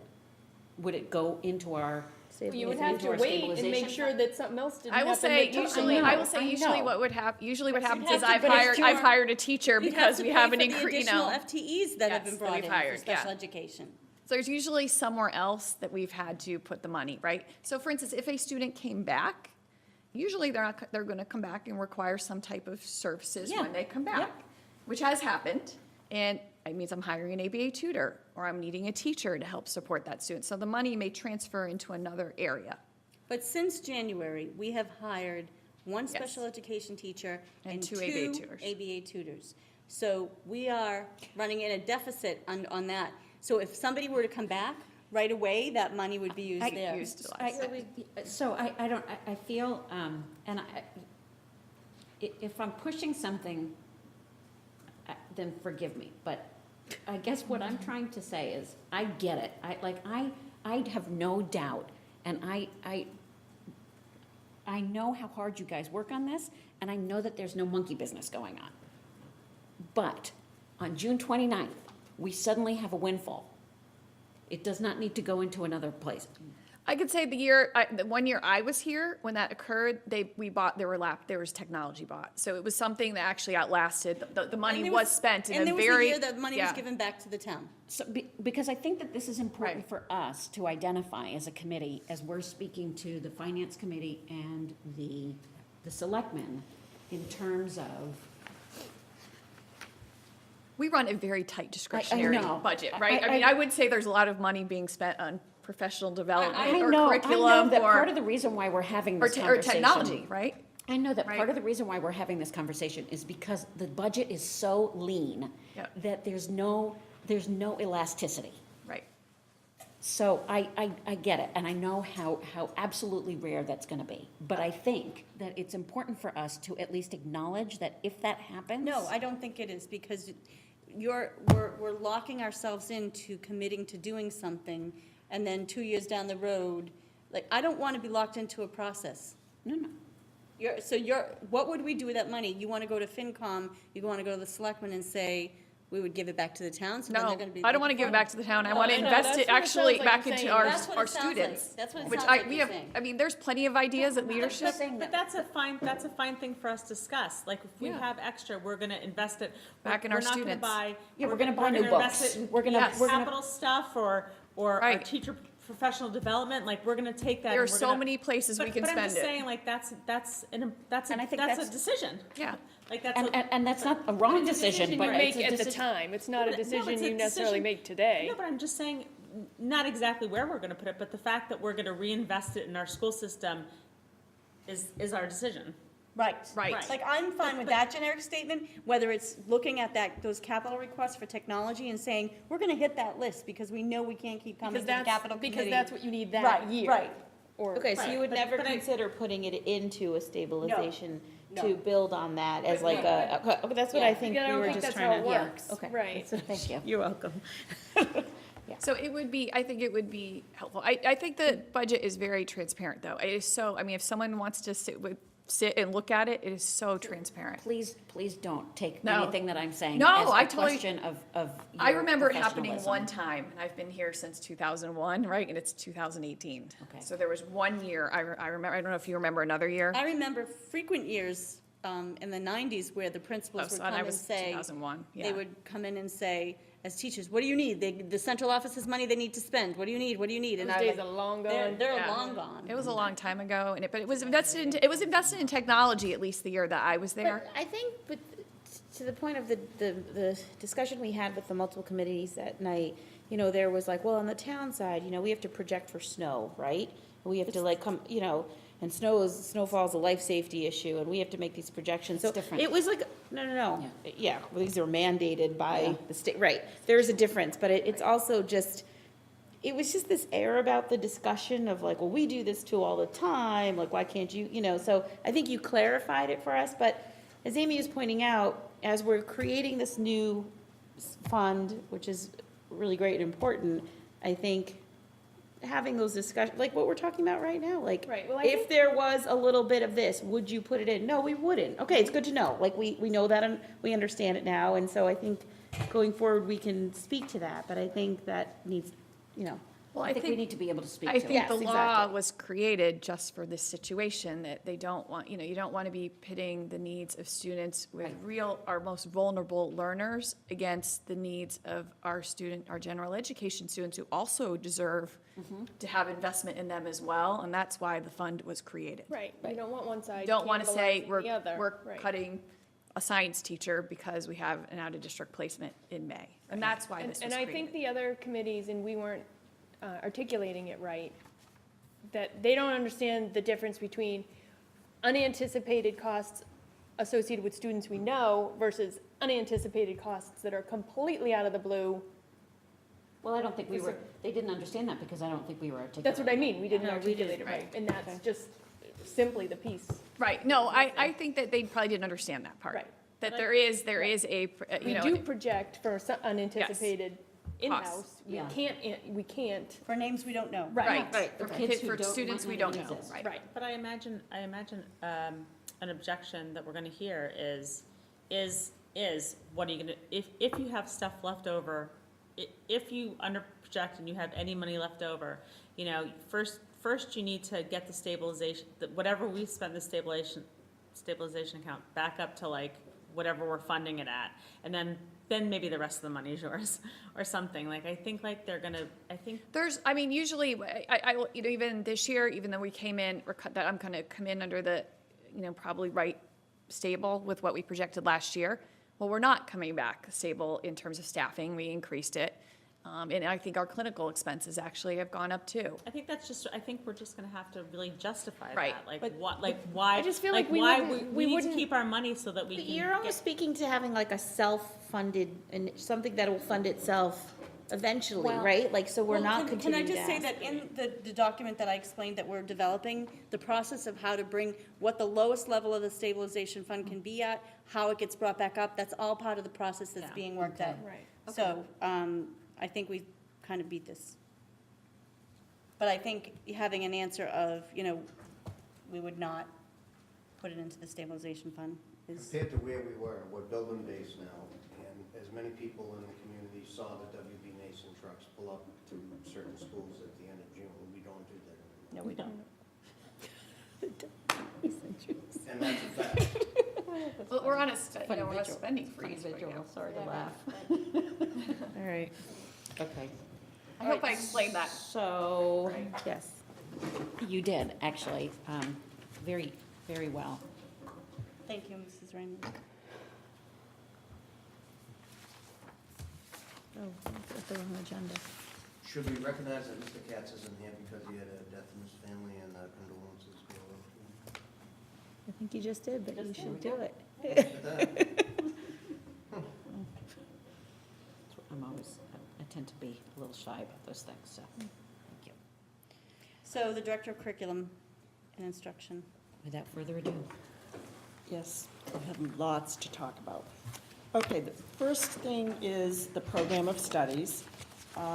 And I just wanted to give a few highlights about, I know you've probably all had a chance to look at the program of studies, but I just want to give a little background. As part of this year's preparation for the program of studies, the STEM department heads in particular, and administrators, they were asked to look at enrollment numbers and electives. And so you will see through here that there are some courses that have been eliminated due to repeated years of low enrollment and other new courses that are coming in. So some really good decision-making. Everybody took the time to really go through and do that. So some new electives are also being offered. One of the things in my conversations with Ms. Mackey-Knoll and Mr. Kohut were that we really want to make sure we're providing enough electives for all types of kids. And so I want to just, as we're moving forward, make sure that we've got a good balance of, I sort of see things in three buckets. I see STEM, I see the humanities, and I see the arts. And I want to really just make sure that we're looking at all of that. The arts did not, there's a lot of electives. Kids have packed schedules, so there's some competing of priorities. But we really do want to build the arts up. And this year, they are actually making a requirement that out of the 3 business/art courses, that one of them needs to be a visual arts semester that they need to take, so that we're providing this well-rounded education for these kids. I also want to see, as we move forward, I'd like to see the music program at the high school being built up. I know the band is doing great. So we've started to have these conversations. We have much more to do next year.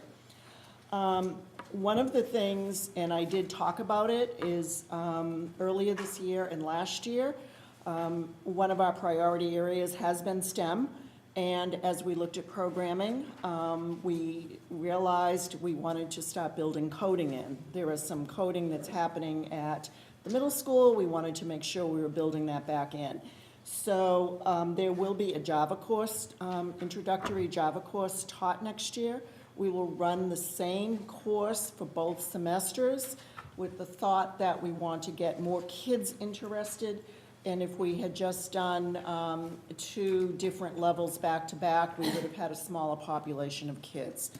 One of the reasons that we're pushing STEM, obviously to build on the generosity of Mr. Gelfand, but also because it's a big push in the state. We do not have enough skilled workers for many STEM careers, and the STEM careers are some of the highest paying jobs, particularly in the computer science area. New computer science and digital literacy standards came out last year. We are hearing that there's going to be a big push for that, and so I really want to set us up for that work. So again, this is a multi-year piece as we start to build and connect middle school and high school STEM programming.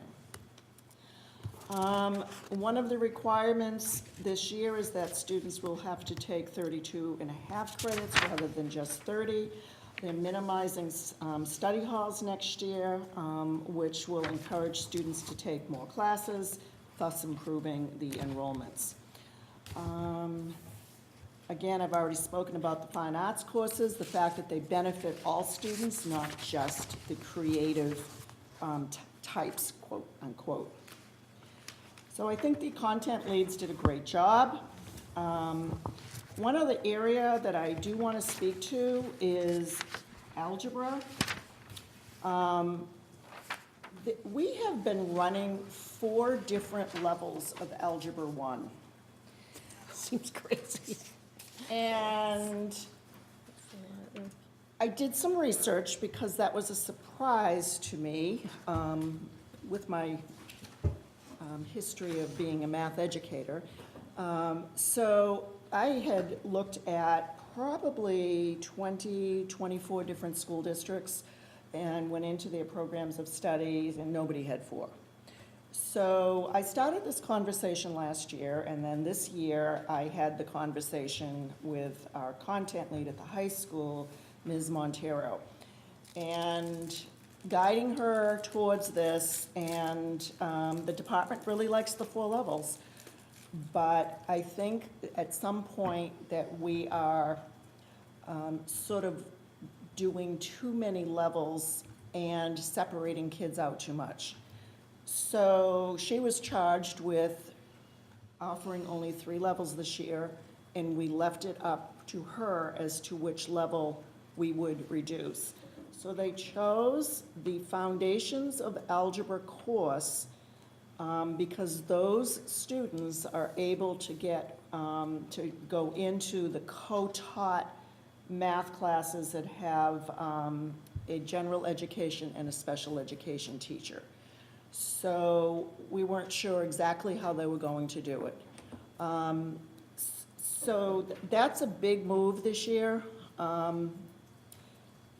And, you know, still 3 levels is a lot, but we are starting here. So in addition to the 4 levels that were at the high school, there's also algebra at the middle school. Yes, and those students, if they are fully successful in Algebra 1 in grade 8, should be going on to honors geometry. Right. My understanding is that if some students were not recommended for honors geometry, they were going into the top level of Algebra 1 and digging deeper into Algebra 1. So we're still looking at all of that. But that's the reason for reducing from 4 levels to 3 levels this year. What was the thought process between keeping an advanced college prep and an accelerated college prep? Like, I don't even understand the difference. I know, well, because there's 2 different math levels. There's 2 different math courses that have accelerated. So sometimes there's honors, then there's accelerated college prep, advanced college prep, and college prep, right? And so the difference between honors and accelerated has never fully been explained to me. Between honors and accelerated college prep versus advanced college prep. It just, and to now, so the kids that, I think, part of me is like, if it's accelerated college prep, it's on a 4-point scale, and if it's honors, it gets to be a 5-point scale, and that plays into the whole GPA thing, and then, so the kids that are taking accelerated don't have the option to get the honors credit, which is problematic for some of those kids. Mm-hmm. I was just sort of wondering why that's so happening. More questions will continue to be asked as we look into this. You know, next year we will continue to look at the programming, but this is a big step for the math department this year, and they really took what they were charged with very seriously to make this decision. So as we move forward, I continue to ask questions across the board. Ms. Angelakis and I, for the last several months, have been asking a lot of questions right across the content areas, looking at program of studies, graduation requirements. So we have had a lot of questions, but these do take a couple of years to really dig down to. That one's a hard one for me, because Algebra 2 has honors and honors accelerated. It's just so confusing for people to understand what level you should be in and what the difference is, and I would argue that there's very little difference, like from my children who have taken different ones, but I just don't understand why you'd make that differentiation. And then my other comment was about electives. Like, I'm psyched with the variety that's in there right now, but I don't understand why some electives, I don't understand at all why electives are getting levels, like college prep or advanced college prep, because I think that they shouldn't have any levels, because you have requirements for the electives, and I think the requirements say enough, and I think the levels scare some people, you know, and I think they should just all electives should be fair playing ground for everyone, and then you go ahead and you read the description, you see the prereqs, and then you understand whether or not you should be taking this or not, you know, because I just think, and it seems so arbitrary to me that some of them are called, it just seems arbitrary. It doesn't seem any rhyme or reason for rating them different ways, so I would encourage that to disappear from the program of studies. So these will be part of our conversations as we look into this next year. The only thing that I can think of, and again, I'd have to have some further conversations with some of the content leads at the high school, is sometimes we've got a kid who's going to be really pursuing, say, visual arts, and really would be at a higher level because that's where they're going to be pursuing a career than a general level that everybody's. But it's different because the electives are, you know, everyone can take a Shakespeare elective, whether or not you're an honor student or you're, you know, barely can read, right? You're all allowed to be exposed to Shakespeare, right? But then there's prerequisites that say you have to love, you know, this, or you have to be able to read at this level, or there's the prerequisites themselves sort of built into it. further describe what your ability needs to be.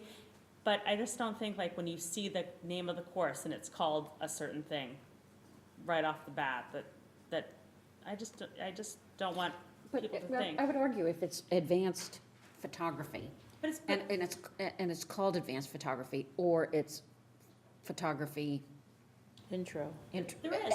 And within that, must have taken X, Y, and Z. Right. It's 6 of one, half a dozen of No, another.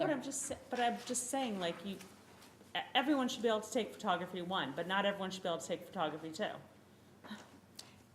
Can I just chime in a little bit? I hear everything that you're saying, Suzanne, and Gargi was kind enough to send Anne-Marie and myself a whole list of questions around the program of studies. I'm not making a joke about this. Okay, good, sorry. No, there's not 1 ounce of sarcasm in this at all. Okay. So I just want to say that, I want to remind the committee that it wasn't until about a year ago that we actually said we were focusing on curriculum and things like that. And the reason Mrs. Kondak and I have had so many conversations around the math and science content areas is because those were my goals. Yeah. We needed to make changes, and we made one small change last year, and we were committed to getting a coding class in. We were committed to looking at math again, and to have 4 Algebra 1 classes at the high school when it's taught at the middle school made absolutely no sense. And so although there are still a lot of work to be done in this program of studies, we recognize that, but given the circumstances at the high school and the absence of a principal since November, we have been trying to support the assistant principals while also continuing to make changes. And so I sound like I'm making an excuse. I'm not. I agree with you, Suzanne, and when I first stepped into the superintendent's role, I tried to understand how they were changing those levels. What does that mean? I can't answer that, and that's more information that we have to dig up and find.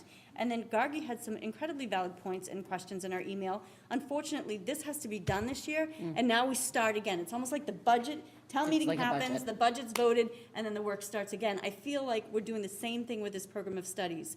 I am incredibly pleased that we are offering coding and that we thoughtfully put it in 2 semesters so that we can get a larger group instead of just having a small cohort and then looking at the enrollment numbers and saying, oh, maybe that's not working. So the small changes we have made, I think, have been very thoughtful, but I think Mrs. Kondak and I would recognize and wholeheartedly agree with you that the amount of work, the course descriptions, the levels, whether we're leveling electives, all of that has to continue to be discussed and start right now after this is voted. So I'm not dismissive of anything that you guys have brought up, but I just want to refocus on the fact that my goals were math and science, and in the last 2 years, we have changed those to make a difference in our kids' lives, if that makes sense.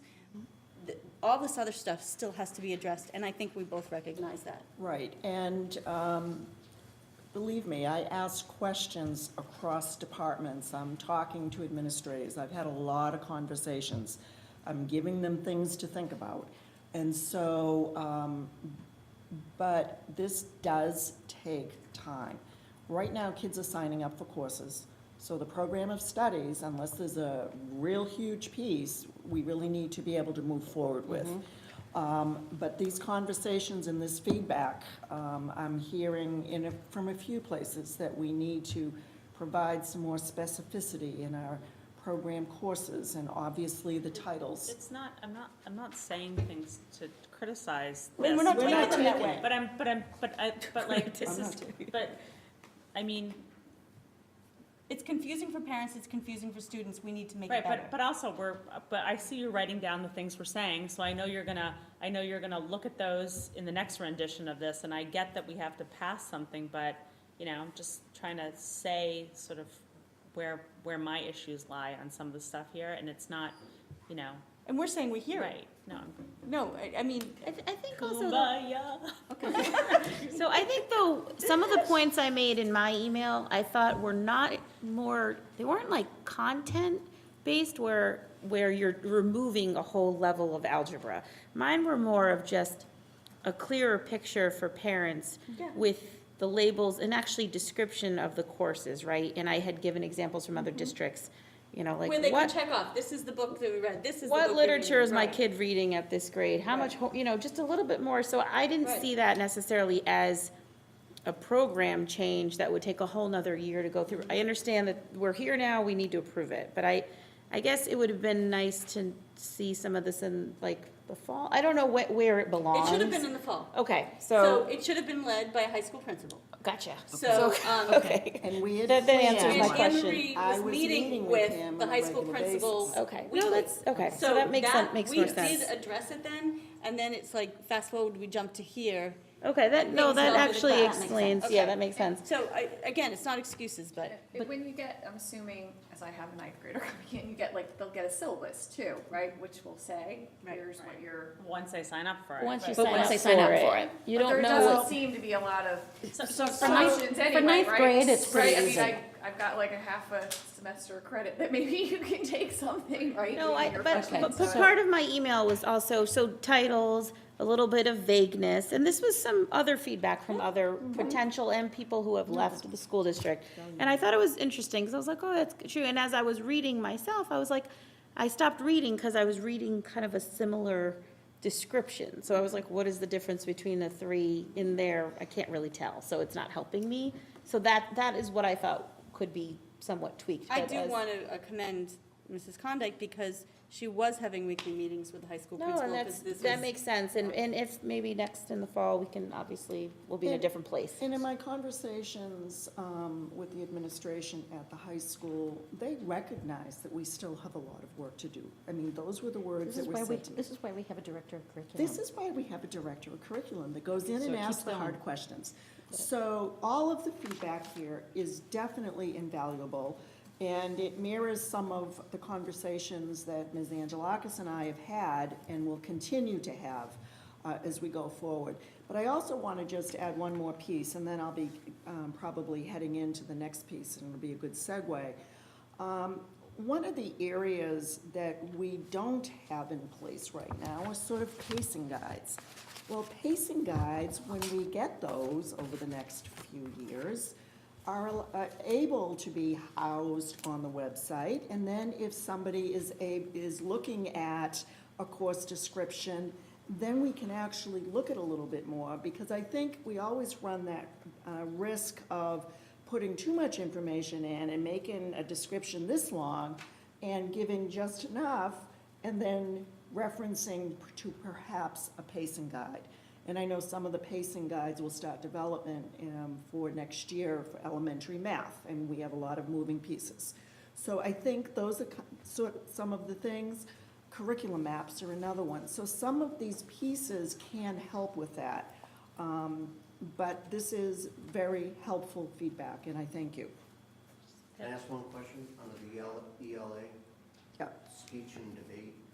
So are they still gonna have a debate aspect? There's no debate on that Let anymore. me just, I have that same question, no I have debate that on same this. question too, it's just speech, what happened to debate? and I wish I We're not had- having a debate about it here. What happened? Okay, how about if I get that answer from Ms. Thomas? She was here earlier, but we didn't get that, and then I can get the answer to you. And also, I just noticed under physics, it said something like, this is the class you need to compete, to fulfill your physics requirement, but we don't actually have a physics requirement. It was just a weird statement under physics that I missed that. And also, where driver's ed is, it's like the first elective sort of listed, and it's. What everybody wants. Well, it just really, it's not an elective. I mean, it's not, it's taught outside of the school day, and you spend money for it, and P.S., I think that amount of money is wrong. It says $475, Yeah, it's up. and I think we change that? we charge more for that.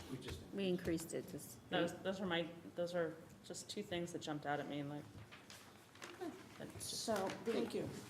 this isn't about anything specific, but something that I just learned about recently was of a school that is including coding as a language requirement rather than a math and science requirement, which I thought was very interesting.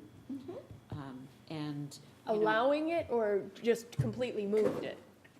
completely moved it. So in other words, and to your point, when you're talking about how you've got your humanities and then your arts and then your STEM, that basically this particular school has taken that coding out of STEM and moved it almost to the humanities, and it's a language. So rather than taking Spanish, you're coding.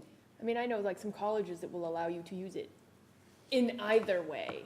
I just bring it up because I think it's interesting. I do think it's interesting. I would like to check how the Department of Education would weigh in on that, because the Mass Core, which are sort of those recommended requirements, requires 2 years of a foreign language. Yeah.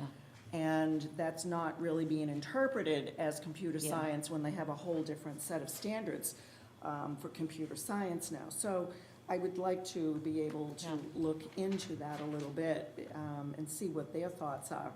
Yeah, I don't say it like it's the right thing to do, Yeah, but just that it's I thought it was certainly very interesting. interesting. And I thought it Also- was a novel also way of looking at things, Yes. especially for kids who, like we know, there are some math and sciences kids, and for whom, 4 years of Spanish might not be, might just be a space filler. I'd also want to talk with Ms. Zotto, is it Barnum Zotto Barnum?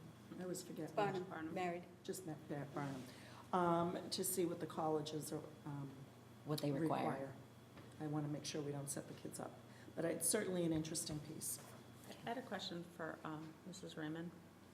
So the classes, so there's something in the program of studies before the course descriptions that says co-teaching, right? And it describes what that is, but then there's no indication what classes offer a co-teaching model. And I was sort of assuming that the kids that need it know.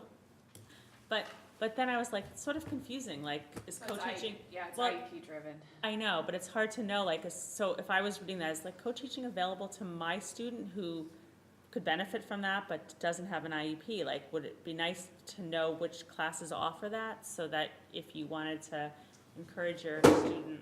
I think because we're such a tiny district that it's based upon student need, what we offer every year.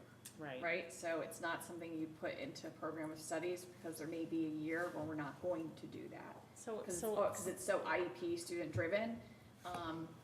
So Like, I think your child could end up in a co-taught class. Right. Whether you would, it wouldn't be something, right, because it really is still, the content is still the same, right? If it's I think college what's, prep, I think ELA, that, it could be a co-taught class you're in, but. Don't you think that has a real potential of, like, lots of parents who think their kids should have an IEP, or who are sort of like creating their own?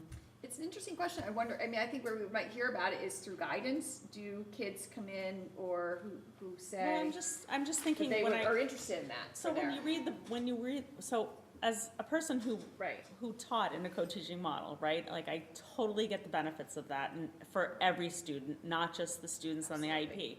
And so when you read the blurb in the program of studies, you think, like, why wouldn't you want your kid to go in a class that had 2 teachers instead of 1? Right. Number one, and then 2 teachers that are teaching, collaboratively and complementary, whatever. And so you might be looking for those classes for your kid, and it's sort of deceptive the way it's written in there, like you think maybe everyone has this opportunity. Yeah, Or that it's, you know, it's not, because it's not under special ed services, like the co-teaching isn't listed under special education services. Right. It's listed And sort it of talks about the other in the more mainstream teacher. general area of the. And you probably wouldn't want it under the special ed area when there are general education students in there as well, so. Maybe I'm like just you're talking about, like maybe saying, just a like, little asterisk that I'm says just like saying, these you have to classes understand that will these classes vary will change every year. year, or, Right. you know, if, Well, and so you the, know, for more information, contact special, like, Right, director it's of not something you services. sign up for. I know, but I'm right? just saying, it's IP a related, tiny but you're right, bit, it's in there. a tiny No, bit it's in there, so it's- ambiguous. well, but also, I guess to your point about other classes and how they're described, this is for a parent who does not know that this Right. is for kids with special Right. education issues. They might wonder, okay, so why, Right. what's unique about this? Why, Yeah, I'm not sure. I mean, It- it's it's interesting. It's process, like you don't like when put you speech go and to- language in there because like, like ooh, you're that gonna looks sign up for interesting, that. well, you should take But we that. just don't know, is it gonna be offered in the advanced college prep class or a college prep class? Is there ever an honors class that has a co-teaching model? I don't know. I would have to. I don't Right, think so- so. I would say probably not. So I would argue, I had a discussion with some people up here. Yep. With, you know, in personal situation with one of my kids, and I sort of heard that maybe there could be. Right. So it's just, so, it's like a little bit The just. co-teaching model we have primarily to address IEPs, but it's a solid model beyond that. It's but it's based upon Right. a service delivery grid. It's not, which is Right. student driven, right? So why is it Individual listed student at driven. all? I don't know. I guess that would be my question, because it's not like you would list. Because Oh, it might be take there it this out. year Speech and not next year. language or occupational therapy, right? It's not something that you would. So you we can need to take it out. choose. Yeah. Just- So it sorry. might need to come. Okay, So take it out. got it. Yeah. All right, now I'm done. Yeah, no, that's a good, very good. I'm point. not really, but I'm gonna be. I have more, no, okay. Okay. Moving on. Yes. Moving on to curriculum update. Are we supposed to vote on that? No, we need to vote We on need that, to right? vote on Oh, it. yes, you need to vote on it. But with the changes that we all just talked about? No, it's It's all all, next It's year. already with the kids. Oh, okay. you're not gonna do that for tomorrow? So. That was a joke, we're um, kidding. so- Okay, so I will entertain a motion to approve the high school program of studies as was distributed by Ms. Condike on 2 weeks ago. 4 weeks ago. 4 weeks ago. February 26th by Ms. Karen. All right. So, Do I have a motion? so motioned. Yes. I'll second. All in favor? Motion passes. Thank you, Mrs. Condike. Shall I move on? Yes. Okay. So, as Ms. Angelakis and I were talking this week, we realized I hadn't given a full curriculum update in a while, and we have a lot of things going on this year. One of the pieces, as you know, we did Understanding by Design for the last couple of years, and we were looking at developing, there isn't anything in the packet on this. I'm just going to talk to it. Okay. The last 2 years, we've been working on curriculum unit development. That initiative started before I came, and we continued it last year. What we have been working on with the content leads and other teachers when we can is curriculum mapping. Curriculum mapping is a year-long plan to map out a course, and we talk about roughly how many weeks that this particular unit would be taught. And so if we think about a year-long map and then UBD units come down from that. So the 6 to 12 content leaders were all charged with beginning curriculum mapping this year. We did not have a lot of time set aside. We did start talking about this last year, but the early releases were all really dedicated, a lot of them to tech training this year, Google training, and then a few other initiatives. So this year, we haven't started in K to 4, but it is for all subjects, grades 6 to 12. Now, each content lead was asked to develop a plan for how and how long it would take to do their department. So let's take middle school, for example. Ms. Flynn would have 4 curriculum maps that really need to be done. One for grade 5 in English, one for grade 6, one for grade 7, one for grade 8. But if you take the fine arts, the visual and performing arts, which also includes business, you've got a lot of courses that are taught just by one person. So there is a plethora of courses under that one department. That is a multi-year project for them, probably 3 years. And I would say health and wellness as well.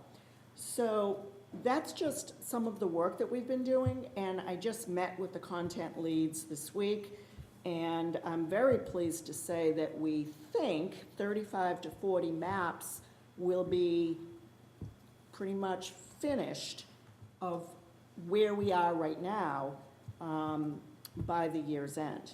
So that's a lot of work. That's an incredible amount of work. And every department is doing it in a different way. I mean, we obviously have a lot more. Right now, all of these are being done on a template in Google Drive, which is cumbersome at the district level because it's opening and closing each of these files for all of this. So we have also been interviewing vendors to get a subscription to a curriculum management system. As we did for the professional development, we want to do the same thing for curriculum management. And so we've looked at a few vendors, and I'm looking for a system that will allow for curriculum mapping, understanding by design, unit development, and lesson plans. And we're hoping to make a decision in the next couple of weeks. And that is so that all of this can start going in there and teachers can collaborate and see what other teachers are doing. So that's been a lot of work, but to come through by the end of the year to have that many maps, I'm thrilled. We ran into a challenge with social studies. They were doing, particularly at middle school, were doing maps. The content lead for middle school, Mr. Gary Moran, came to me one day and said he had looked at the draft social studies standards. There are more standards coming out. The draft social studies standards have nothing in parallel or common with the old standards. So here we were trying to do curriculum mapping. So I have halted at least the middle school, because I've had that conversation with him. I've halted the curriculum mapping until we find out what's happening. I have not had that conversation with Mr. Mastronzi yet to see how the high school standards are lining up. So that's going on. If the standards, we are anticipated the standards for social studies may be adopted by the Board of Education in June, and that would start probably a 3-year process for us to begin to look at the standards, look at our curriculum, look at can anything be moved around from grade to grade, and so that's a lot of work as we're moving forward. And so those are essentially good for as long as the standards don't change. But they haven't changed since, like, I think 1999. Oh, okay, so potentially a long shelf life. Yes. And I know all the publishing companies are going to be scrambling if the standards are that different. Can I ask this quick question? Is the content leaders have time built within their content leadershipness to work on all this? They get a stipend. Oh, the stipend. I mean, so there is time allotted for them to be doing. And we have, I have given some of my meeting times up, and where we can, we've had a couple of early release times, if it was building-based, that we were able to do this. Okay. And so that's where we are. Okay. Literacy, as you know, we had been working with Reader's Workshop, and this year we were moving on to Writer's Workshop. And we actually had our newly retired Mr. Citino go in and do some professional development for grades 1, 2, and 3 on Writer's Workshop. He spent several weeks at each school. He was well received. He was having one-on-one conversations with teachers, and one of the most powerful ways to deliver professional development, he was modeling classroom lessons.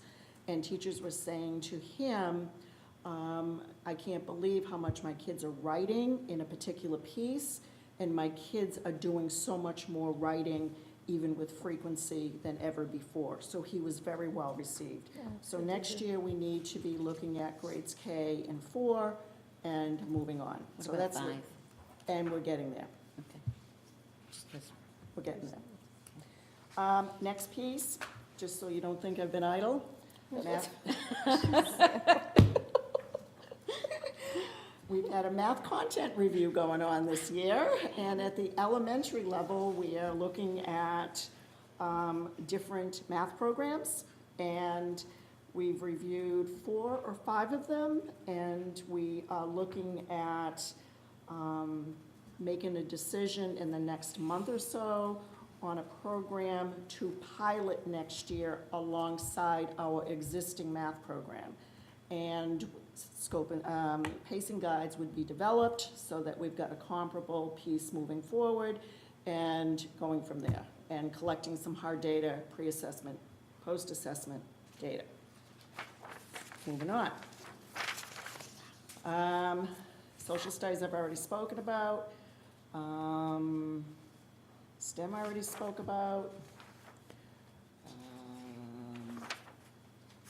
Moving on, I'd like to talk about a grant that Ms. Raymond and I worked on. I'm making this quick. I just skipped a couple of pages. This is item C on your agenda. It's the wrong initials, but it's a very So, exciting opportunity. we applied for a $25,000 grant for Essex County Leadership Community Grant. And that, it's a joint venture between Reimagine Learning, which is a nonprofit really devoted to doing work for the needs of diversity, of a diverse student population. Also with the Center for Collaborative Education, and I've done work with them, not for them, but with them, and they're an excellent organization. So this grant was for us to put together a proposal on what we would want to do for serving students with diverse learning needs, whether special education, cultural diversity, trauma, mental health. So we put together something, and this is the outcomes that we're looking at is to build a school and district culture of complete inclusiveness for all students. I don't think I need to say that, within Swampscott and across the state and across the country, there's been a lot of, sometimes racist comments and just not as much tolerance as we'd like. So that's a piece of it. We also want to make sure general ed staff feel supported and equipped with an increased set of skills, strategy, time, and support to meet the needs of these kids. And for the kids to have a peer group of support and a feeling of belonging to the greater school community as a whole.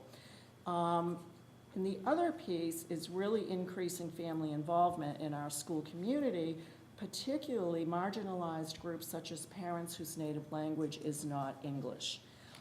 So where we are right now is we are a finalist. We were notified yesterday. And we will be having Ms. Angelakis, Ms. Raymond, and myself a telephone interview with the grantors tomorrow. Wow, good luck. Stay tuned. And then one last piece. In an effort to really promote teacher leadership, I always like to try to encourage teachers. Desi has just been seeking applications for math and science ambassadors. And it's to provide some professional development both in the district around developing performance tasks and across schools that are part of this program. We chose not to apply for science because that was focusing on middle and high school, and we have a lot of work that has been done in performance tasks with Michelle Yanofsky and Katie Porter through their cross-district work. But we did have a teacher, Megan Pappalardo, a middle school teacher who is phenomenal. She has applied to this program with my support. So we'll see. It's a very competitive process, but we really want to try to encourage our teachers into leadership positions, and particularly at the state level. So these are some exciting things. I tried to condense it. Will you school me on something? Yes. What's the difference between curriculum mapping and pacing?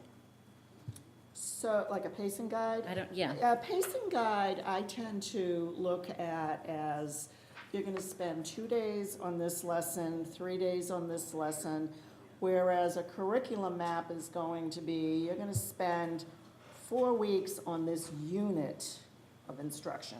So the pacing guide, it really gets down at that classroom Sort of like another level. Yeah. Okay. Questions? It's awesome. So besides budget, we've been doing a lot of work. Yeah.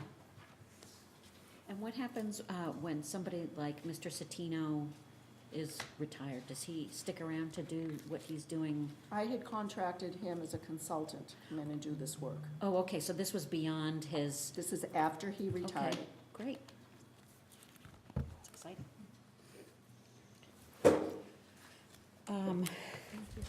Okay, thank you. Wow. Lots happening. You guys might notice that there is no chair, tri-chair update. It was canceled. It was last Thursday. It was canceled because of the snow. So we'll move right into the, oh, sorry, there is a policy update. UNDD. Suzanne? IJND. This is a social media policy. Yeah. Remember, we spent a lot of time going through it. Going back and forth. A year ago. And I think we're in a good place. Should I just read it? Yeah. There's one tiny decision we still need to make, wording wise, but the policy on social media, that's a new title. The superintendent and administrative leaders will annually remind school district personnel and orient new staff members concerning the importance of maintaining proper decorum in the online digital world as well as in person. Employees must conduct themselves in ways that do not distract from or disrupt the educational process. The orientation and reminders will give special emphasis to, number one, improper fraternization with students using social media or other electronic means. A, staff may not friend or follow current students on social media. B, all e-contacts with students should be through the district's computer and telephone systems, except emergency situations. C, team, class, or student organization pages, accounts, or groups will be created only in conjunction with the coach or faculty advisor. All groups must include the appropriate administrator as a member. Administrative privilege to all social media will be, this is a decision point, will be at the discretion of or remain only with the coach or faculty member. I like at the discretion of, because that allows sort of both things to happen. Okay, all pages, accounts, or groups must be closed or private. D, all contact and messages by coaches with team members shall be sent to all team captains or all members, except for messages concerning medical or academic privacy matters, in which case the messages will be copied to the appropriate administrator. Communication must be through email or communication app and not text message. I think we did that so that phone numbers would be private, right? Okay. E, staff will not give out their private cell phone or home phone numbers without prior approval of the district. F, inappropriate contact via phone or electronic device is prohibited. 2, inappropriateness of posting items with sexual content. 3, inappropriateness of posting items exhibiting or advocating use of drugs or alcohol. 4, examples of inappropriate behavior from other districts as behavior to avoid. 5, monitoring and penalties for improper use of district computers and technology. And 6, let's just indent that, the possibility of penalties including dismissal from employment for failure to exercise good judgment in online conduct. The superintendent or designees will periodically conduct internet searches to see if staff have posted inappropriate materials online. When inappropriate use of computers and website is discovered, the school principals and superintendent will promptly bring that appropriate use to the attention of staff member and may consider and apply disciplinary actions up to and including termination. Yep, I think that So I think encompasses we, everything. we got a solid document. Finally got it, yep. So, All right. make a Well, motion to, I'll entertain a motion.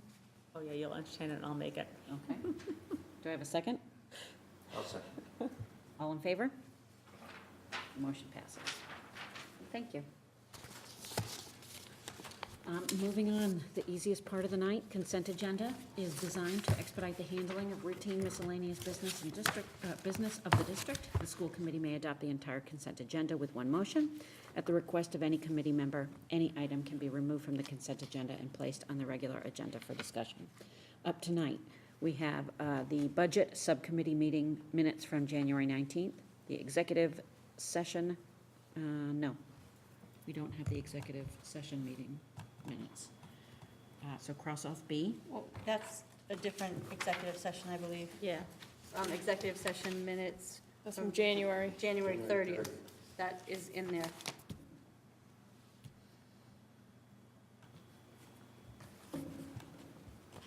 Okay, I was not in Sorry. attendance. sorry. So B, executive session minutes on January 30th. C, regular session minutes from February 14th. D, regular session minutes from February 28th. E, budget subcommittee meeting minutes from March 16th. F, a field trip to Spain. And G, warrants 1834, 1835, 1836, and 1837. I will accept a motion to approve. Can we discuss? Yep, so I'll take a motion to approve. Motion?